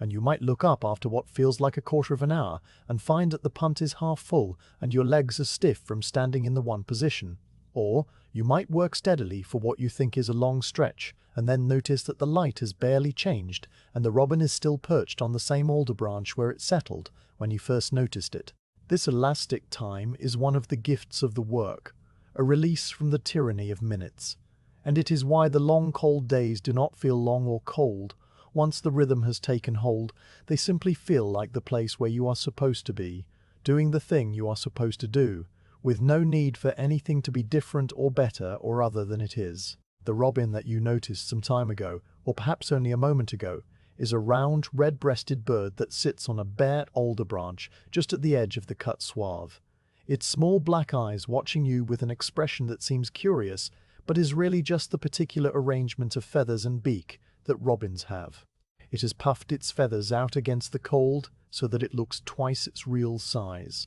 a soft brown and orange ball with thin legs and a slightly tilted head, and it is waiting for you to disturb something edible. A water beetle or a small snail or a caddisfly larva that will be exposed when you lift the next sheaf. The robin has learned over many winters that reed cutters are reliable providers of small meals, that the mud stirred up by the boots and the stems pulled from the water often carry tiny creatures that would otherwise remain hidden, and so it follows the harvest like a small hopeful attendant, flitting from branch to branch as you work your way along the edge. You do not acknowledge the robin directly, but its presence is a comfortable one, a familiar companion that has been part of these cutting days for as long as you can remember, and its occasional thin, silvery song, a descending trill that sounds like water dripping into a metal bowl, is the only music the reed bed offers. The swath behind you has widened now, the cut stubble extending in a broad arc that fills with the grey light reflected from the sky, so that the cleared water is a pale, silvery grey while the uncut bed remains dark at its base. The contrast between the two zones is stark, the cut area open and bright, the uncut area dense and shadowed, and you are the moving boundary between them, the edge of the harvest advancing inch by inch with each gathered sheaf. The stubble itself is a neat stippled surface of pale dots, each one the severed end of a stem, and among the stubble, the water has cleared to crystal transparency, so you can see the black mud bottom with its scatter of white mussel shells and the occasional dark shape of a water snail moving with a slowness that makes the punt look fast. The mud is marked with your footprints, deep impressions that have filled with slightly darker water, and among the footprints there are the smaller three-toe tracks of the moorhen passed through before you arrived, and the delicate arrowhead prints of the teal that landed briefly and then took off again. A single trickle of water runs down the outside of a cut stem nearest to you, a bead of moisture that has oozed from the severed vascular tissue and is now making its way slowly towards the surface of the broad, following the slight curve of the stem with a deliberation that seems almost purposeful. The air is cold enough that the trickle freezes as it moves, the leading edge of the bead thickening and turning opaque, so that by the time it reaches the waterline it is no longer a drop, but a tiny glassy pendant, a frozen teardrop that catches the grey light and holds it like a small jewel. You notice this without interrupting the rhythm of your work, your eyes registering the frozen bead and then moving on, but the image remains, a small perfect thing that the cold has made from the living water of the reed, and it will stay there until the sun comes out, if the sun ever does, or until a bird knocks it loose with a passing wing. The stack of reed in the punt has risen above the gunwale now, the topmost sheaves carefully crisscrossed and pressed down to make a stable load, and you wade over to the boat periodically to adjust the stack, pushing the butts into alignment with the flat of your hand and pulling any stray leaves that are hanging over the side. The weight of the reed has settled the punt deeper in the water, the flat bottom now drawing a full 8 inches, and the extra drag makes the boat ride more steadily, less inclined to drift when you brush against it. The planks of the hull creak faintly under the load, a sound that is not a complaint, but an acknowledgement, the oak adjusting to the weight as it has adjusted 1,000 times before, the fibers compressing and releasing in a long, slow breath of their own. You place a knee against the side of the punt to hold it steady while you lean over and add another sheaf, and the cold of the water-soaked oak presses through the leather of your knee pad, a dull chill that is part of the general sensation of cold that you no longer really feel. The work continues, and the day wears on, the light shifting almost imperceptibly from the flat grey of mid-morning to a slightly deeper grey that suggests the sun has reached its zenith behind the clouds and is now beginning its slow descent towards the western horizon. You cannot see the sun itself. The overcast is too thick for that, but the quality of the light changes, the diffuse glow becoming fractionally dimmer, the shadows under the uncut reeds deepening from charcoal to a soft black. The temperature has not changed as far as you can tell, the cold holding steady at whatever depth of frost it reached before dawn. But the air feels heavier somehow, denser with the moisture that the mist has carried, and your breath hangs around you in thicker clouds that drift more slowly and persist longer before they thin into the grey sky. A second bird joins the robin on the alder branch, a wren that comes darting out of the uncut bed with a whir of small round wings and takes up a position a few inches from the robin, the two birds ignoring each other with the practiced indifference of species that compete for the same food but have learned to share. The wren is even smaller than the robin, a tiny brown shape with a cocked tail that moves constantly up and down, and it is even more active, flitting from the branch to a reed stem and back again, never still for more than a second. Its energy is a small bright spark at the edge of your vision, a contrast to the slow, deliberate movements of the reed cutting, and you find your mind following the wren's quick motions for a moment before returning to the steady rhythm of the work. You are aware in some distant part of yourself that your shoulders have begun to ache, a dull warmth that sits in the muscles between the shoulder blades and at the base of the neck, the accumulated effort of 1,000 swings of the knife and 1,000 turns to lay the sheaf. The ache is not unpleasant. It is the kind of tiredness that feels earned,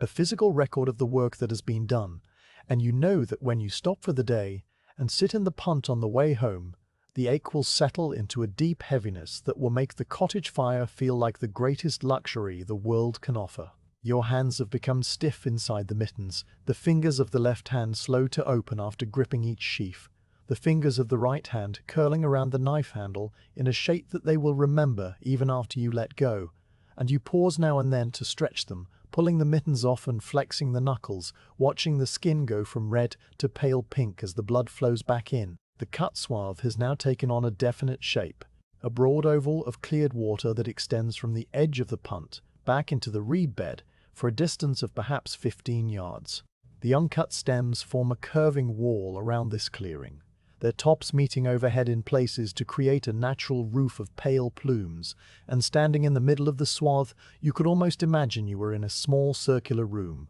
open to the sky at the center, but enclosed on all sides by walls of pale gold. The water in the clearing is still and clear, having long since shed the cloud of silt that your boots stirred up, and it reflects the grey sky with such perfect fidelity that the stubble seems to rise not from water, but from a sheet of pale pewter that has been laid across the mud. The silence inside the swath is different from the silence of the uncut bed, more open and hollow, the sounds carrying further without the dense mass of stems to absorb them, and you can hear the pump more clearly now, and the distant call of the farm dog and the faint rustle of the wren in the reeds. You wade slowly across the swath to a new section of uncut reed, your boots sinking into the familiar softness of the mud, and you begin again, gathering the first sheaf of the new row, aligning the stems, swinging the knife in its crisp arc, turning and laying the cut stems down. The rhythm reasserts itself immediately, the brief pause having been just long enough to remind your body of the ache,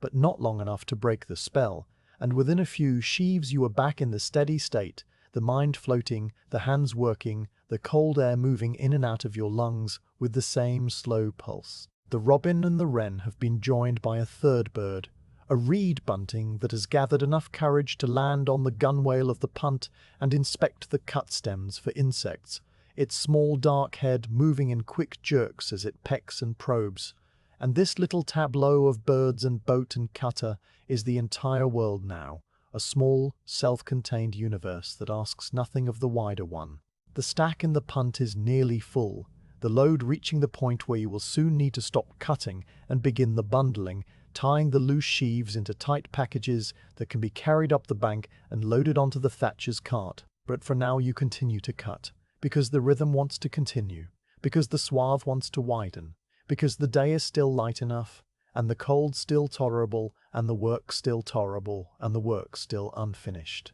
Another sheaf gathered, aligned, cut, turned, laid, and the hollow stems make their soft musical note as they settle onto the pile, a sound that is too quiet to be called a sound, more like a feeling in the air, a vibration that travels through the wood of the punt and into the water and down into the mud. The reed bed holds the memory of this sound, has held it for centuries, will hold it for centuries more. Long after the thatch on the cottages has rotted and been replaced and rotted again, long after the punt has gone back to the earth and the knife has rusted to a thin red line in the soil, the rhythm of the swath persisting as a ghost of motion and breath and cold January light. The punt will hold no more reed without risk of losing the topmost sheaves over the side, and your body has begun to send you the small signals that mean it is time to change the nature of the work. The ache between your shoulder blades as deepens from a distant warmth into a steady presence, and your knife hand has started to slow fractionally on the swing,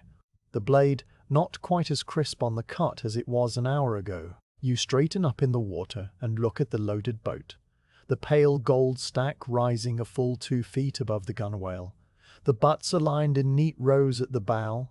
the feathered tops trailing aft in a soft, ragged fringe. It is a satisfying sight, this accumulation of cut reed, a whole section of the Broad translated into a portable form that will soon travel by cart and ladder to its final place on a roof. You slide the knife back into its sheath and wade slowly around the side of the punt, your legs feeling heavy in the cold water, your boots dragging a little through the soft mud that has been churned to the consistency of thick porridge around your working area. The first part of the bundling work is the retrieval of the sledge, which you keep stored in the punt beneath the stern seat, a simple wooden frame that you built from offcuts of beech and oak. It is not much to look at, just 2 parallel runners connected by 4 cross pieces, with a flat board on top that serves as a pressing platform, but it does its job perfectly, providing a stable surface on which to compress the loose reed into tight bundles that will hold their shape. You lift it out of the locker and place it on the bank at the edge of the cut swath, positioning it on a level patch of frosty grass where the ground is firm enough to take the pressure of your knee without sinking. The wood of the sledge is dark with age and water stain, the grain raised in fine ridges where the wet reed has been pressed against it, season after season, and it smells faintly of the same peaty water that has soaked into everything else you own. The runners are worn smooth on their undersides from being dragged across the bank, and they sit securely on the frozen grass with a slight crunch as the frost crystals break under the weight. Now comes the matter of the bonds, and this is a skill that requires a particular touch, a feel for the material that can only be learned by doing it wrong many times until the hands understand what the mind cannot explain. A good bond must be strong enough to hold a tight bundle of reed through the jostling of a cart and the handling of the thatcher, but it must also be made of reed itself, because a thatcher cannot have lengths of twine or hemp getting mixed into the roof where they would rot and create hollows for water to lie in. The bond is made from the longest and strongest stems in the cut pile, selected carefully for straightness and for the thickness of the wall, because thin-walled stems will snap when twisted and thick-walled ones will not bend enough to hold the knot. You walk around to the side of the punt and begin sorting through the stacked sheaves, pulling out individual stems that meet your requirements, laying them aside on the foredeck until you have a pile of perhaps 100 of the finest reeds in the load. The selected stems are all between 7 and 8 feet long, with no cracks or kinks or brown spots of rot, and their butts are thick and solid, the diameter of a man's smallest finger. You gather them into a loose bundle and carry them down to the water's edge, where you kneel on the frozen grass and submerge the whole bundle in the broad, holding it under with both hands while the water soaks in. The soaking is essential because dry reed is brittle and will snap when twisted, whereas wet reed becomes pliable, the fibers softening and relaxing until they can be tied into knots that would be impossible with dry material. The cold of the water bites at your wrists where the mittens do not cover, a sharp sting that is more immediate than the steady chill of the air, and you watch the bubbles rise from the hollow stems as the water pushes out the trapped air, each one a silver bead that wobbles upward and breaks without sound. When the stems have soaked for long enough, you pull the bundle out and carry it back to the sledge, water streaming from the cut ends and darkening the frosty grass in a trail behind you. You set the bundle down on the sledge board and take up a single stem, holding it horizontally at the butt end with one hand while the other hand grips it about a third of the way along its length. The twist is a quick, sharp motion that begins at the butt and travels upward, the fibers of the stem separating and then reforming into a new arrangement, the hollow tube collapsing into a flat rope that is surprisingly flexible. You twist until the stem feels like a length of coarse twine, the outer skin crackling faintly as the silica layers fracture into tiny scales, and then you repeat the process with a second stem and the third, twisting each one individually before laying them together and twisting them again as a group, so that the fibers interlock and form a single strong cord that will not pull apart. The bond, when it is finished, is about 5 feet long and as thick as a pencil at its widest point, tapering to a fine point at the tip where the thinnest part of the stems has been twisted to its limit. You lay this first bond aside on the dry board and begin another, the motions already slipping into the same slow rhythm that governed the cutting, the hands learning the feel of the wet reed and the exact pressure required to collapse the tube without snapping it. Producing enough bonds for the whole load takes perhaps 20 minutes, and by the time you have a small pile of them laid out on the sledge, the waiting reed is beginning to crisp in the cold air, the wet outer surfaces of the cut stems freezing into a fine glaze that crackles when touched. You take up a finished bond and loop it loosely around your neck like a scarf, the ends hanging down over your chest where they will be easy to reach, and then you turn to the loaded punt and gather the first armful of cut reed, pulling the stems together into a thick, compressed mass that is as much as you can comfortably carry. The armful is a generous one, perhaps 30 or 40 stems, and you hold it tight against your chest with both arms as you wade to the bank and kneel beside the sledge, the wet knees of your trousers pressing into the frosty grass with a familiar cold damp that you no longer notice. The bundling position is a particular one, kneeling on the right knee while the left foot is planted flat on the ground, the body leaning forward so that the weight of the torso can be brought to bear on the compression. You lay the armful of reed across the sledge board with the butts all pointing the same way, and then you take the bond from around your neck and slide it under the reed at a point about a third of the way from the butt end,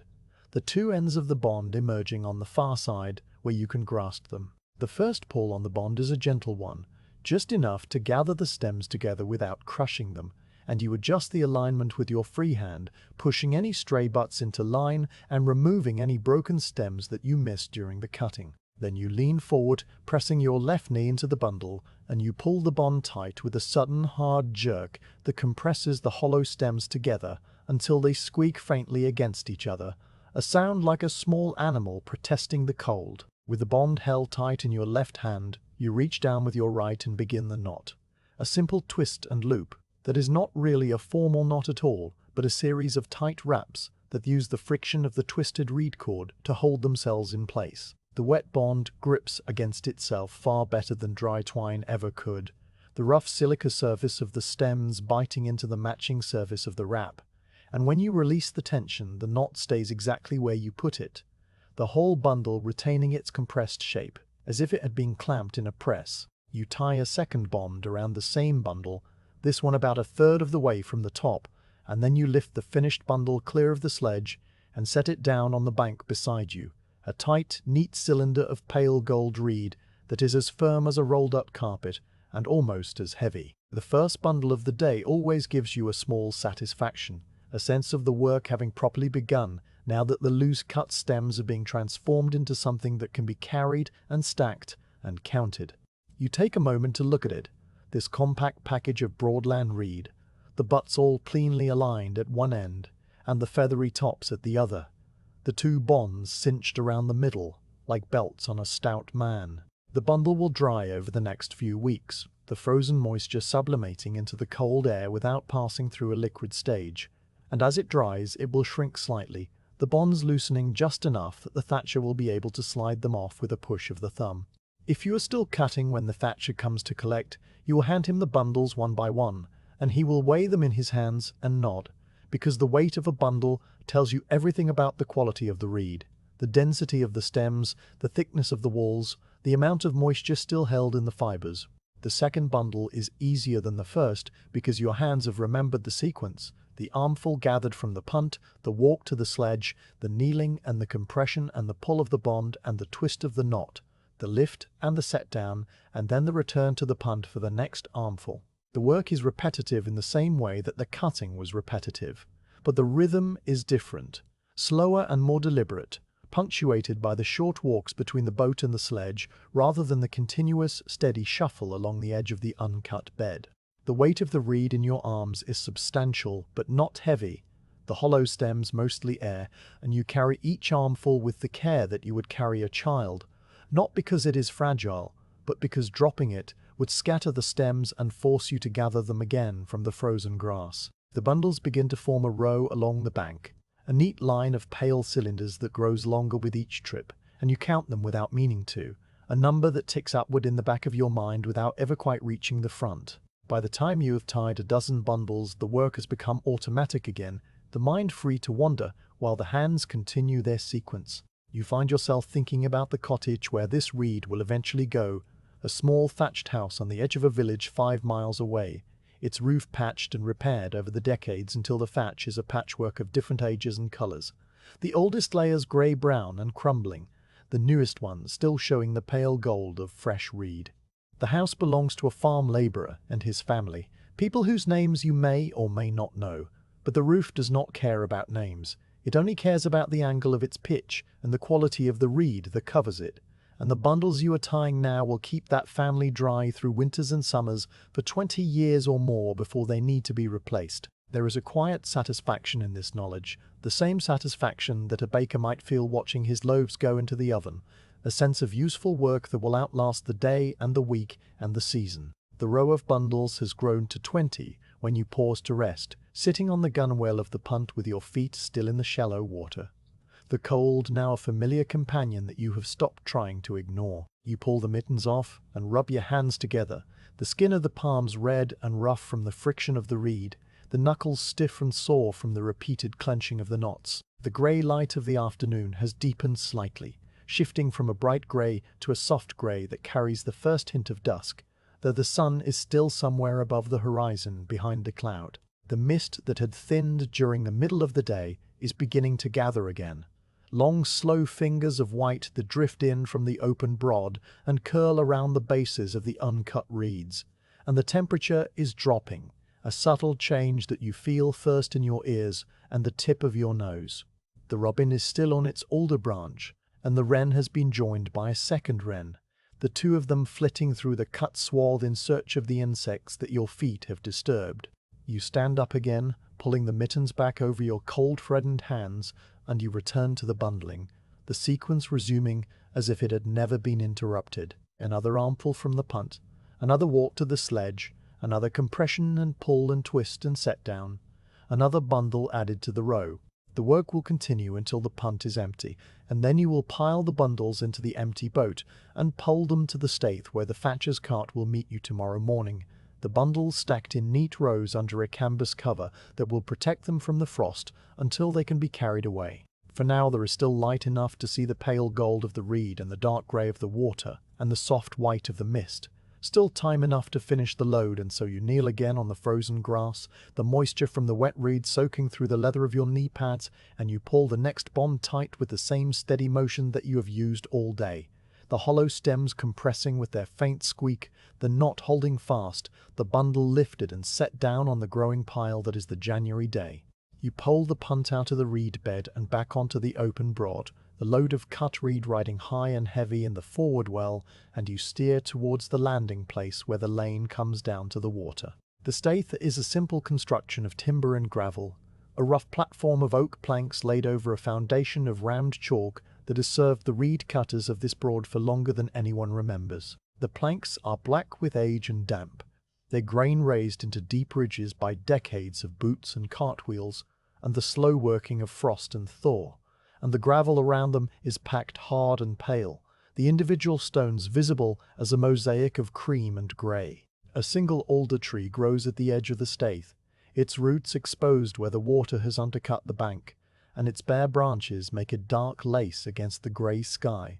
a pattern that you have seen in every season and every light, as familiar as the grain of the punt. You bring the boat alongside the Staithe with a gentle bump, the oak rubbing against the oak of the landing, and you loop the tarred rope around an iron ring set into the timber. The punt settles against the platform with a small sigh of displaced water, and you climb out onto the solid planks, feeling the difference immediately in your legs, which have been braced against the movement of the boat for hours, and now must adjust to the stillness of the land. The Staithe feels motionless under your boots, in a way that the punt never does, a firmness that is almost strange after the slow rocking of the water.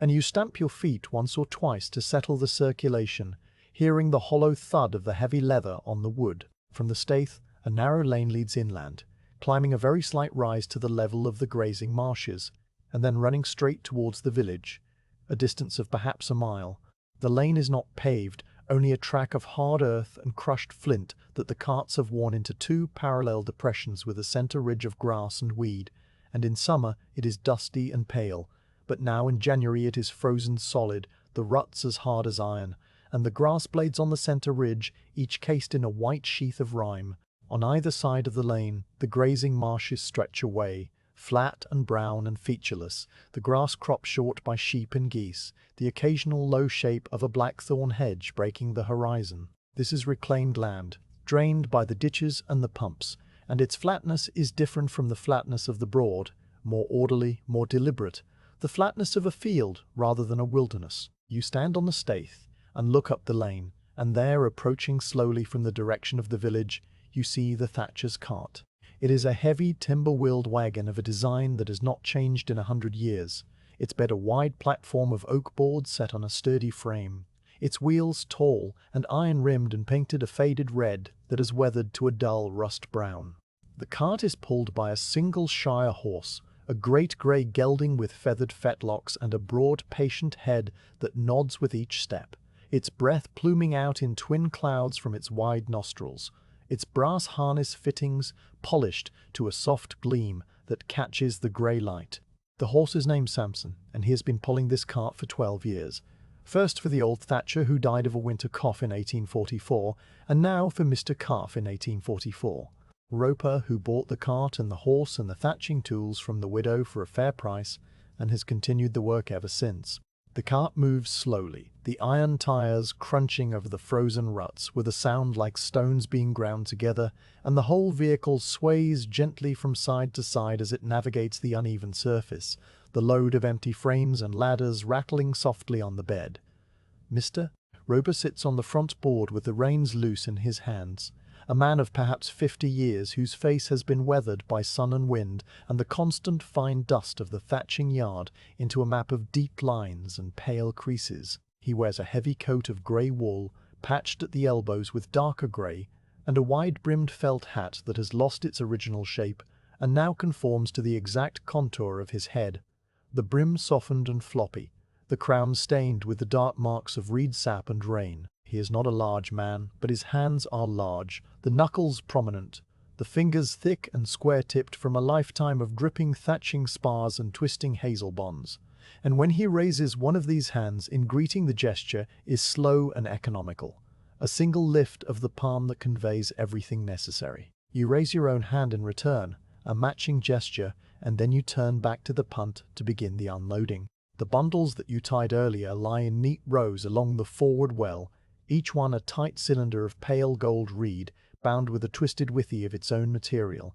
and you lift the first one by its bond, swinging it up onto the Staithe with a grunt of effort. The bundle weighs perhaps 40 pounds. The hollow stems light individually but heavy in the aggregate, and it lands on the planks with a dry rustling thump.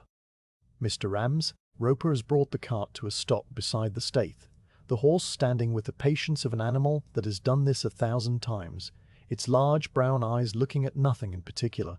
its ears flicking occasionally at a distant sound. The thatcher climbs down from the front board, his boots hitting the frozen ground with a solid crunch, and he walks over to the stave to inspect the first bundle. He lifts it by the bond, testing the weight and the tightness, and then he runs a thumb along the butts of the stems, feeling the cut ends with the same diagnostic touch that a carpenter uses on a planed board. The butts are a pale greenish white where they were severed, the vascular tissue still showing the tiny holes that carried water up the living stem, and they are cleanly cut. No ragged tears, no crushed tissue, the mark of a sharp knife and a steady hand.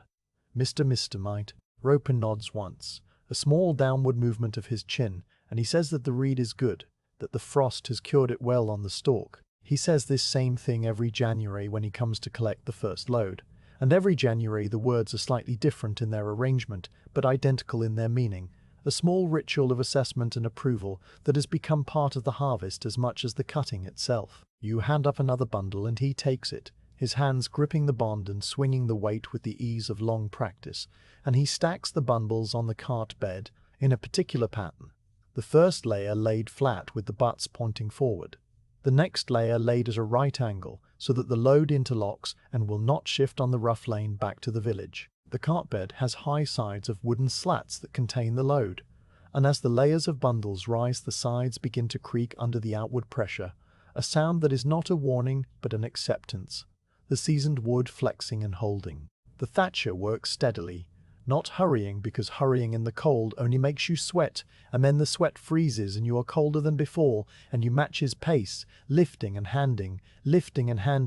until the cart bed is full to the top of the slats and the load is a solid block of pale gold reed. During the unloading there is very little conversation, because there does not need to be. You ask Mr. Roper how the thatching goes on the new cottage at Ludham, the one with the steep gable that the farmer wanted finished before the spring rains. He says that it goes well, that the reed from your last load was straight and true, that the roof will be tight enough to shed a winter gale. You ask if he has seen the ice on the river at Potterhickham, the thick ice that the children have been skating on, and he says that he has, that his own grandson fell through the edge and came home soaked and shivering, but otherwise unharmed, and that the ice is now a full 4 inches thick in the quiet bends. These exchanges are spaced out across the minutes with long silences between them, the talk of men who have known each other for years and have no need to fill the air with words. The sounds of the unloading provide their own accompaniment, the thump of the bundles on the cart bed,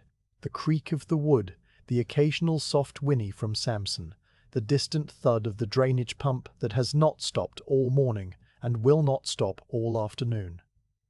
When the cart is fully loaded, Mr. Palm, Roper pulls a canvas sheet from under the front board and spreads it over the reed,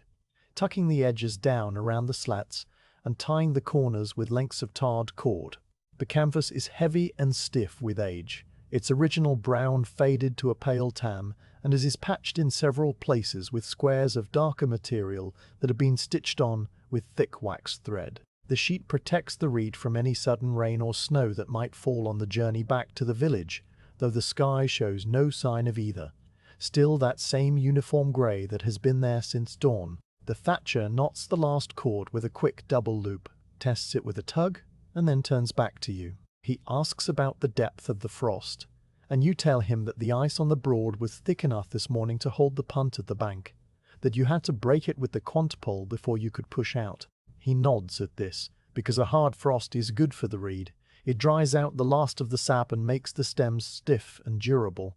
But it is also hard on the cutter, standing in the water all day with the cold seeping through the boots. He does not say this. He does not need to. The nod contains the whole thought. And then he reaches into the pocket of his coat and pulls out a small cloth bag that is tied at the neck with a piece of string, and he hands it to you. The bag is heavy for its size, the weight of silver coins sliding against each other inside the cloth, and you take it without counting it, because you've counted it every month for 11 years, and the amount does not change unless the harvest is exceptionally large or exceptionally small, which it seldom is. You put the bag into the deep pocket of your smock, and you feel it settle against the thatching bat and the spare cord, A small solid weight that will pay for the flour and the tea and the coal and the other small things that a cottage needs to get through the winter.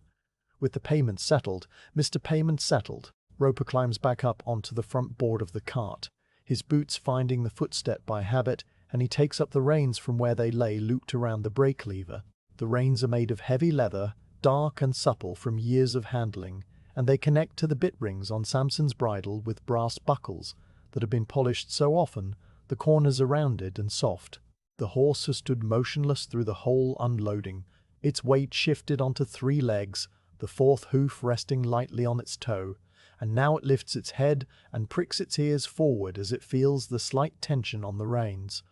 Mr. Right. Roper makes a small clicking sound with his tongue, a sound that is not a word but is older than words, and Samson leans into the harness, the leather straps creaking as they take the weight of the loaded cart. The iron tires crackle through the frozen surface of the lane, breaking the thin crust of ice that has formed over the puddles, and the cart begins to move, slowly at first and then at a steady walking pace, the bundles of reed shifting slightly under the canvas before they settle. You stand on the stayth and watch the cart go, your hands resting in the pockets of your smock, the cold air moving gently against your face. The cart grows smaller as it moves up the lane, the grey shape of the canvas and the darker shape of the horse and the small upright figure of the driver merging into the flat landscape of the grazing marshes, the whole image gradually dissolving into the grey light as if the day itself is swallowing it. The sound of the wheels fades from a crunch to a rumble to a distant irregular ticking,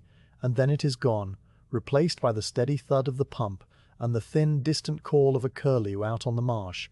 a sound like a small flute playing a single long note that bends at the end and falls away into silence. The lane is empty now, the frozen ruts showing the fresh marks of the iron tires, a double track that will remain until the next thaw or the next cart comes to press a new track over the old one. The older tree at the edge of the stayth creaks once, a slow fibrous sound from deep inside the trunk, and then it is still. The stayth itself feels different now that the reed has gone, emptier and quieter. The purpose of the morning having been completed and the afternoon stretching ahead with only the remaining cutting to fill it. You turn back to the punt, which rides low in the water with the half-load that is still aboard, the bundles that you did not hand up to Mr. D. Roper because the cart was already full.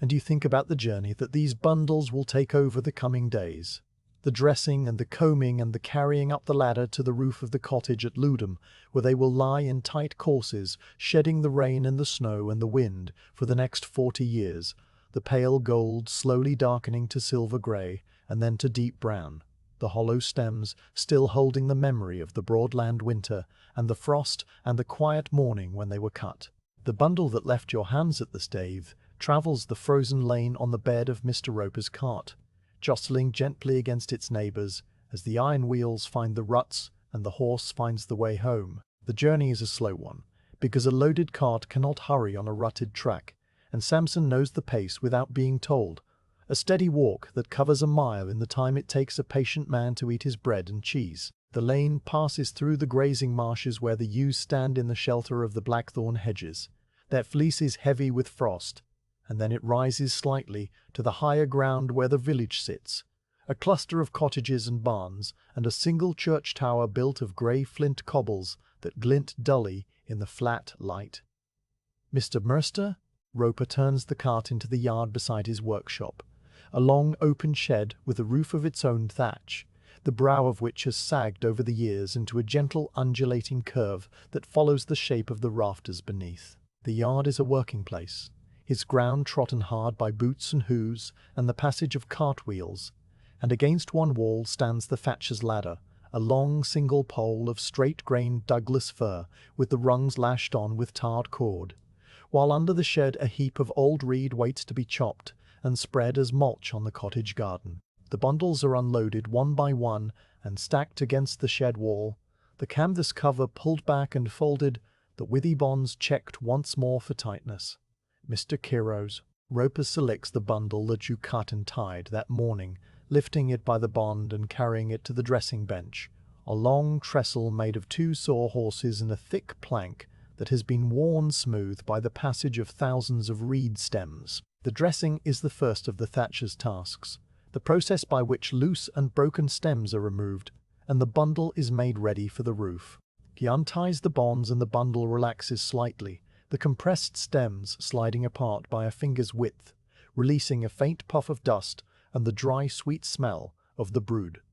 is laid flat on the bench, and Mr. Brood Roper begins to comb through it with a wooden rake, a tool that is simply a handle set with 4 stout pegs, each one worn to a blunt point by years of friction against the silica-rich stems. The rake pulls out the short pieces, the bent pieces, the stems that have split along their length, and these are tossed aside into a growing pile of waste that will serve as kindling for the cottage fire or bedding for the horse. What remains is a clean, straight, even handful of reed, every stem between 6 and 8 feet long, and of a uniform thickness, the butts all aligned as if they had been drawn up by a sergeant on a parade ground.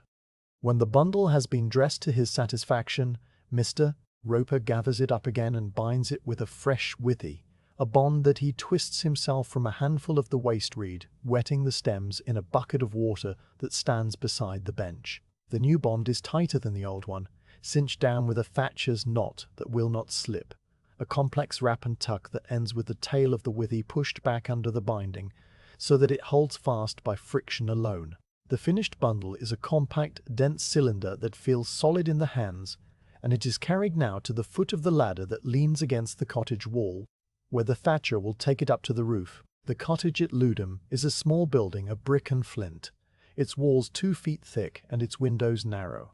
The whole structure set low to the ground, as if it has grown there rather than been built. The roof is a steep pitch of perhaps 50 degrees, because a thatch roof must be steep to shed water quickly, the droplets running down the smooth outer surface of the stems and leaping away from the eaves before they can soak into the layers beneath. An old coat of thatch already covers the rafters, a dark weathered layer that was laid 40 years ago by the thatcher who taught Mr. Tooter Roper his trade, and this old coat is now being renewed, the topmost layer stripped away and replaced with the fresh reed that came from the Broad. The stripping is a careful process, because the old reed is still sound in its deeper layers, still dry and strong, and only the outer inch or two needs to be removed.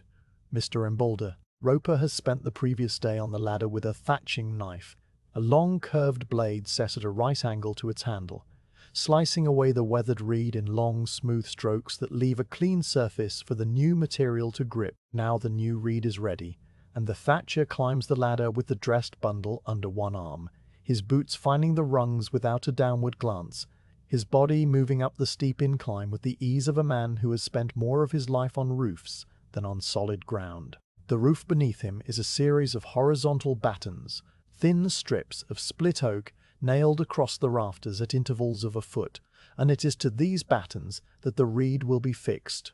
Mr. Roper settles himself on the roof, his weight distributed across a plank that he has laid across the battens for this purpose, and he unties the bundle and spreads the reed out beside him, a sheaf of pale gold that catches the grey light and holds it, a bright patch against the dark weathered surface of the old coat. The laying of the thatch is an art that looks simple and is not, a matter of placing each handful of reed in exactly the right position, with exactly the right pressure, so that the stems lie parallel and tight, their butts facing downward and outward, their tops tucked inward towards the roof space. Mr. Marjorie Roper takes a handful of reed, a generous fistful that is about the thickness of his forearm, and he positions it on the bare patch of old thatch, butting the ends against the course below and pressing the whole handful flat with the heel of his hand. He holds it there for a moment, feeling the way the stems settle against each other, and then he reaches for a hazel spar, a pointed stick of split hazelwood, about 2 feet long and as thick as a child's little finger.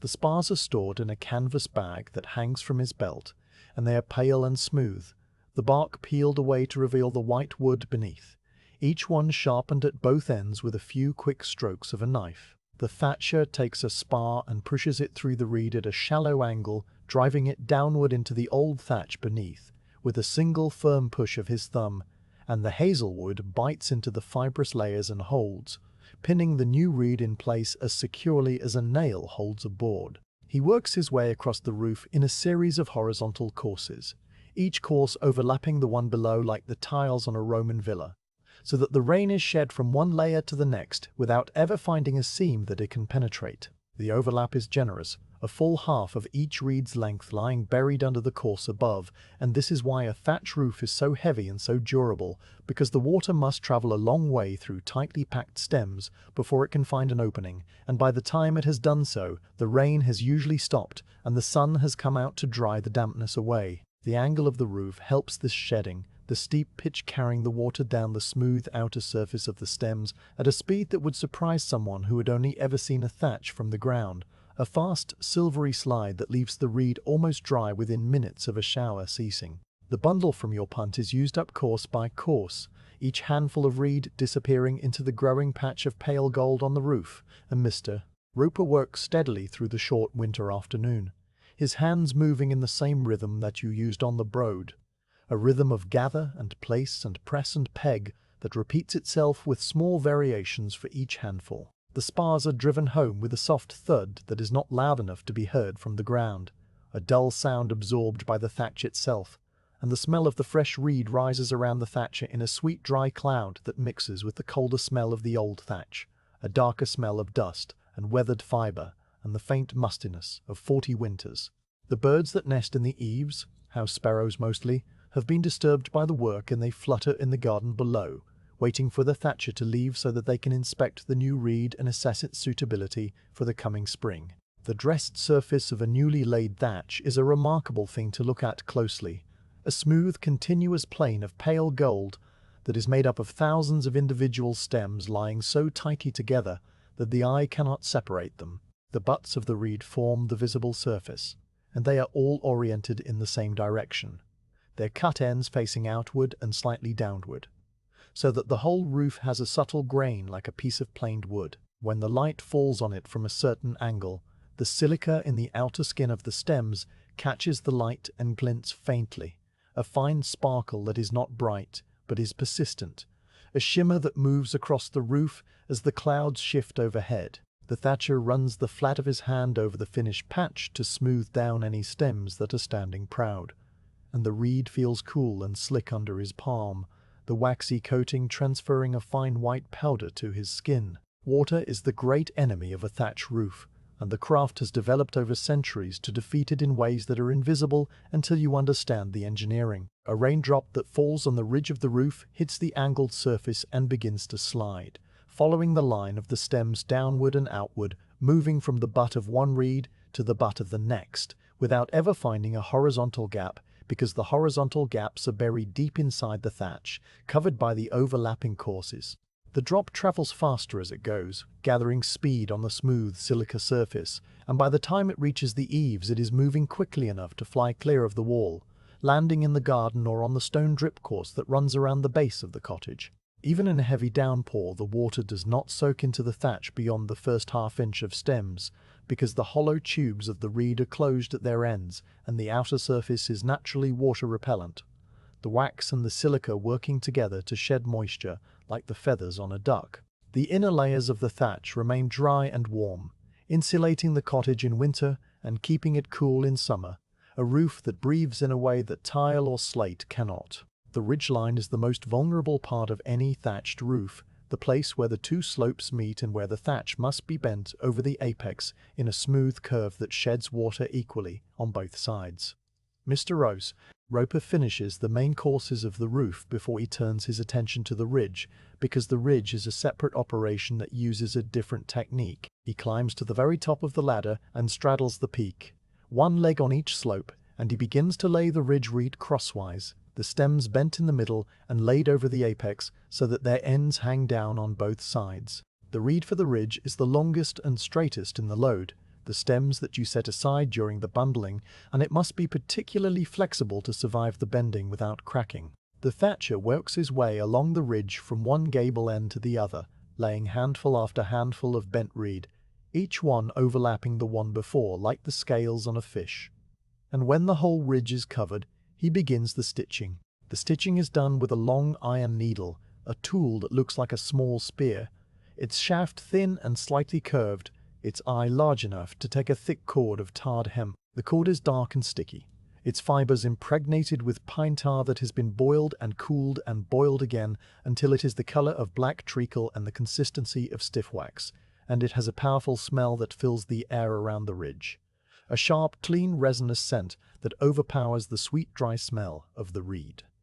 Mr. Prame, Roper pushes the needle through the thatch at the base of the ridge, driving it down through the layers of reed until the point emerges on the underside of the roof, inside the cottage, where a long loop of cord is pulled through and tied off. He works the needle back and forth, stitching the ridge reed to the layers beneath with a series of hidden loops and knots that bind the whole structure together, the cord sinking into the thatch until it is invisible from the ground, only the slight tension in the reed itself revealing that anything is holding it in place. The stitching is the slowest part of the work, requiring a patience that the cussing and the laying did not need, each stitch placed with care and pulled tight, with a steady pressure that compresses the reed without crushing it. When the reed is stitched, the thatcher trims the ends of the reed with a pair of heavy shears, cutting the overhanging stems to a uniform length that follows the line of the gable with a neat precision. The trimmings fall to the garden below in a shower of pale straw, and they will be gathered up later and added to the waste pile for kindling.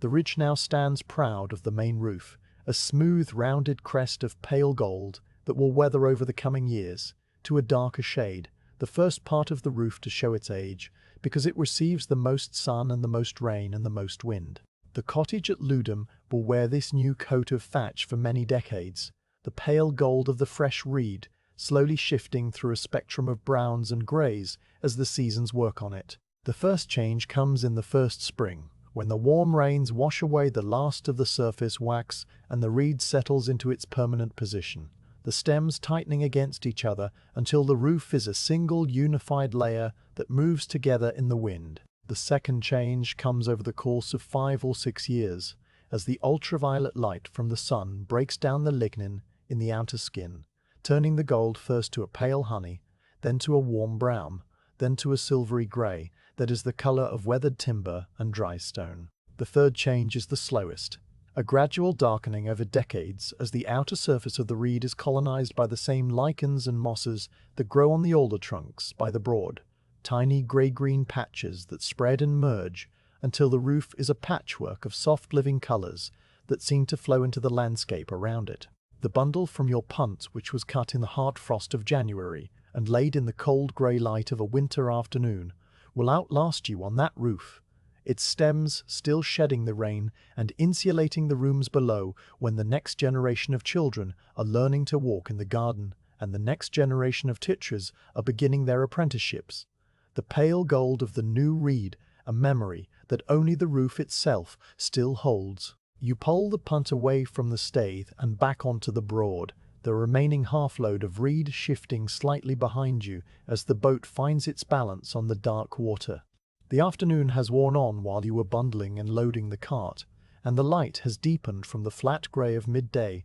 to a softer, thicker grey that carries the first hint of evening. It is not dusk yet, not quite, but the sun has crossed its invisible zenith and begun its slow slide towards the western horizon, and the quality of the light has changed in a way that is easier to feel than to describe. A slight thickening of the shadows, a slight cooling of the already cold air. The mist that had thinned during the middle of the day is gathering itself again in the sheltered bays and along the edges of the reed beds, and now it begins to drift out across the open water in long, slow ribbons that move without wind, drawn by the cooling of the air as the day gives up what little warmth it ever possessed. You push the quampole down into the familiar mud and feel the punt respond, the boat moving forward with its usual slow grace, the ripple at the bow spreading outward in a gentle V that disappears almost immediately into the mist. The rhythm of the poling is slower now than it was this morning, not because you are tired, but because there is no longer any need to reach a particular place at a particular time. The day's work is done, the reed is cut and bundled, the cart has come and gone, and all that remains is the journey home. A journey that you have made so many times that it has become less a journey than a gradual translation from one state of being to another, from the solitude of the Broad to the warmth of the cottage, from the cold open caves and the spray the Broad in the late afternoon has a different character than it had at dawn, though the elements are the same, the water and the reeds and the grey sky and the distant carer. At dawn the brute felt expectant, a held breath waiting for the day to begin, but now it feels settled, content, as if it too has done its work and is ready to rest. The water is darker than it was in the morning, the grey of the sky reflecting less brightly as the light fails, and the reeds on the far bank have lost their pale gold and become a deep brownish grey that merges with the mist at their bases. The birds are quieter now, the teal and the mallard having settled into their night roosts deep in the reed beds, and the heron has gone from its fishing station, flown off on those wide grey wings, to whatever hidden pool it prefers for the dark hours. Only the robin remains, or perhaps a different robin, following the punt along the edge of the reeds for a while, before peeling off to find its own roost in the ivy of an alder trunk. You let the punt slow to a near halt in the middle of the Broad, the momentum fading until the boat is all but motionless, and you stand with the quant pole trailing in the water, the iron foot dragging through the soft mud far below. The silence here is immense, a deep quiet that seems to press against your ears like the pressure of deep water, and you are aware of the sound of your own breathing, the only human sound in the whole landscape. The mist closes around the punt in soft grey curtains, and the visibility drops to a few dozen yards, the far bank disappearing entirely, the reed beds reduced to vague dark shapes that loom and recede, the sky and the water becoming a single pale grey void through which the punt drifts like a leaf on a pond. There is no sense of direction in such a fog, only the slow movement of the boat and the dark water beneath, and the dense, cool air that wraps around you like a damp wool blanket. The cold is different now than it was in the morning, less sharp, more pervasive, a cold that has been accumulating all day in your boots and your coat and your bones, and you feel it as a deep heaviness in your legs and a stiffness in your fingers that you cannot quite shake off. The ache in your shoulders has settled into a dull warmth that is not unpleasant, the body's own heat fighting the cold from within, and you know that when you finally sit by the fire, the transition from cold to warm will be almost painful. The blood rushing back to your skin in a prickling wave that will make your hands burn and your cheeks flush. This is the familiar discomfort of the winter work, as predictable as the frost and the mud and the pale gold of the cut reed, and you accept it without complaint, without even thinking about it, simply as one more element of the day that is now drawing to its close. The punt drifts on through the mist, and you begin to see the first lights of the cottages along the winding river, small warm points of yellow that bloom in the grey like distant stars. The candles are being lit in the windows, one by one, as the women of the village prepare the evening meals, and the children come in from the cold, and the men settle into their chairs by the hearth. Each light is a small steady flame that reflects on the dark water in a long wavering column, and as the punt moves past, these reflections break and reform, stretching and compressing with the ripples of the boat's passage. The sight of the lights is the first sign that the world beyond the Broad still exists, that there are other people moving through their own evening routines, and it is a comforting sight, a reminder that the solitude of the day is not the solitude of the night, that there is a warm room and a fire and a meal waiting at the end of the journey. You do not hurry towards the lights. You do not hurry towards anything. You simply let the punt move at its own pace, the quant pole used now only to correct the drift,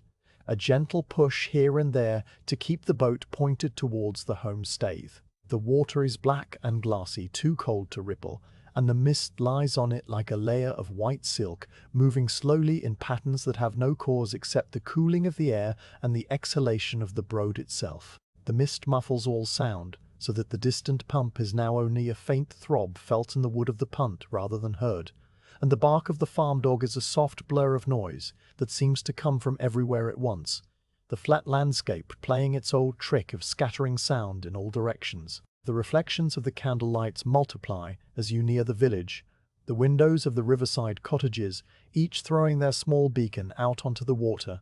and now you can smell the wood smoke from the chimneys, a faint sweet scent that drifts across the Broad in thin layers, sometimes strong enough to taste on your tongue, sometimes gone entirely, replaced by the clean, cold smell of the mist. The smoke rises from the cottage chimneys in straight columns because there is no wind to bend them, and these columns merge with the mist overhead to form a soft grey ceiling that glows faintly with the collective light of the village, a dim amber luminescence that is the only color in the whole monochrome landscape. The punt nudges against the bank at the homestay, the same bank from which you launched this morning in the dark before dawn,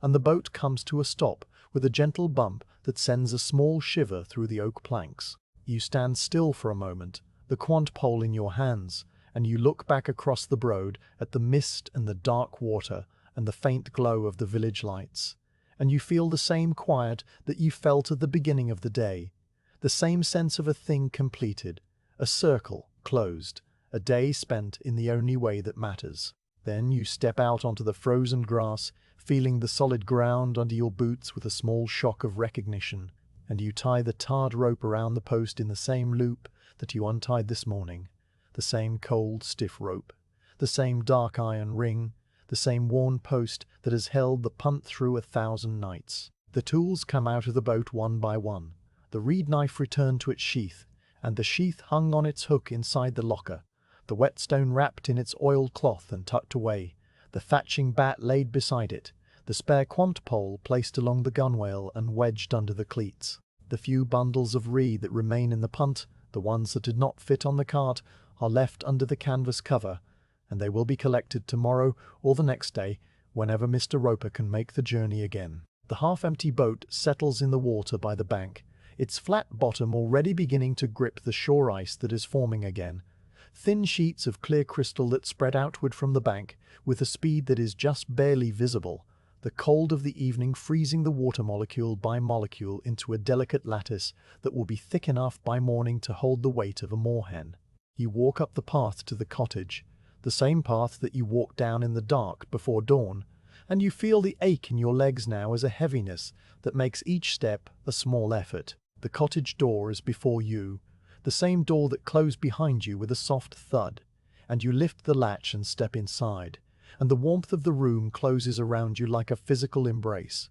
the heat of the fire pressing against your cold cheeks and your cold hands and your cold chest. The fire has been banked while you were gone, the embers still glowing red under a layer of ash, and you add a log from the pile beside the hearth, watching the bark catch and flare, the flames licking upward in small bright tongues that begin to warm the room further. The kettle sits on the hob, its iron sides dark and warm, and you fill it from the bucket of water that stands by the door, the same water that came from the Broad last week and has been settling in the bucket ever since, its peaty taste mellowed by the standing. You take off your heavy coat and your damp mittens and your cold leather boots, and you hang the coat on its peg by the door and lay the mittens on the hearth to dry, and you pull on a pair of dry woolen socks that have been warming by the fire. The chair by the hearth has a blanket folded over its arm, the same blanket that was there this morning, and you sit down in the chair and pull the blanket over your lap, and you feel the warmth of the fire on your face and your hands and your feet, a slow spreading heat that pushes back the cold of the Broad and replaces it with a deep, settled comfort. The kettle begins to hum as the water warms, a low, steady sound that fills the small room, and you watch the steam begin to rise from the spout, a thin white plume that catches the firelight and curls upward towards the dark rafters. Outside, the mist thickens and the ice forms along the edges of the Broad, sealing the cut stubble and the floating leaves and the dark water under a new skin of crystal that will hold until the sun comes out again, if the sun ever does. The punt rests by the bank, its oak planks creaking once as the cold tightens its grip, and then it is still. The reeds stand in their thousands, the uncut stems waiting for the next day and the day after that, the hollow tubes holding the silence inside them like a secret. And in the cottage, you sit by the fire with a cup of tea warming your hands and the blanket across your knees, and you do not think about the work that is done, or the work that is still to come. You simply sit in the quiet and the warmth, and you let the day end, the long cold January day that began in the frost before dawn, and is ending now in the gathering dark, the last pale light fading from the window, the candle burning steady on the table, the world outside deceiving into the mist and the deep winter sleep that night and the enipid.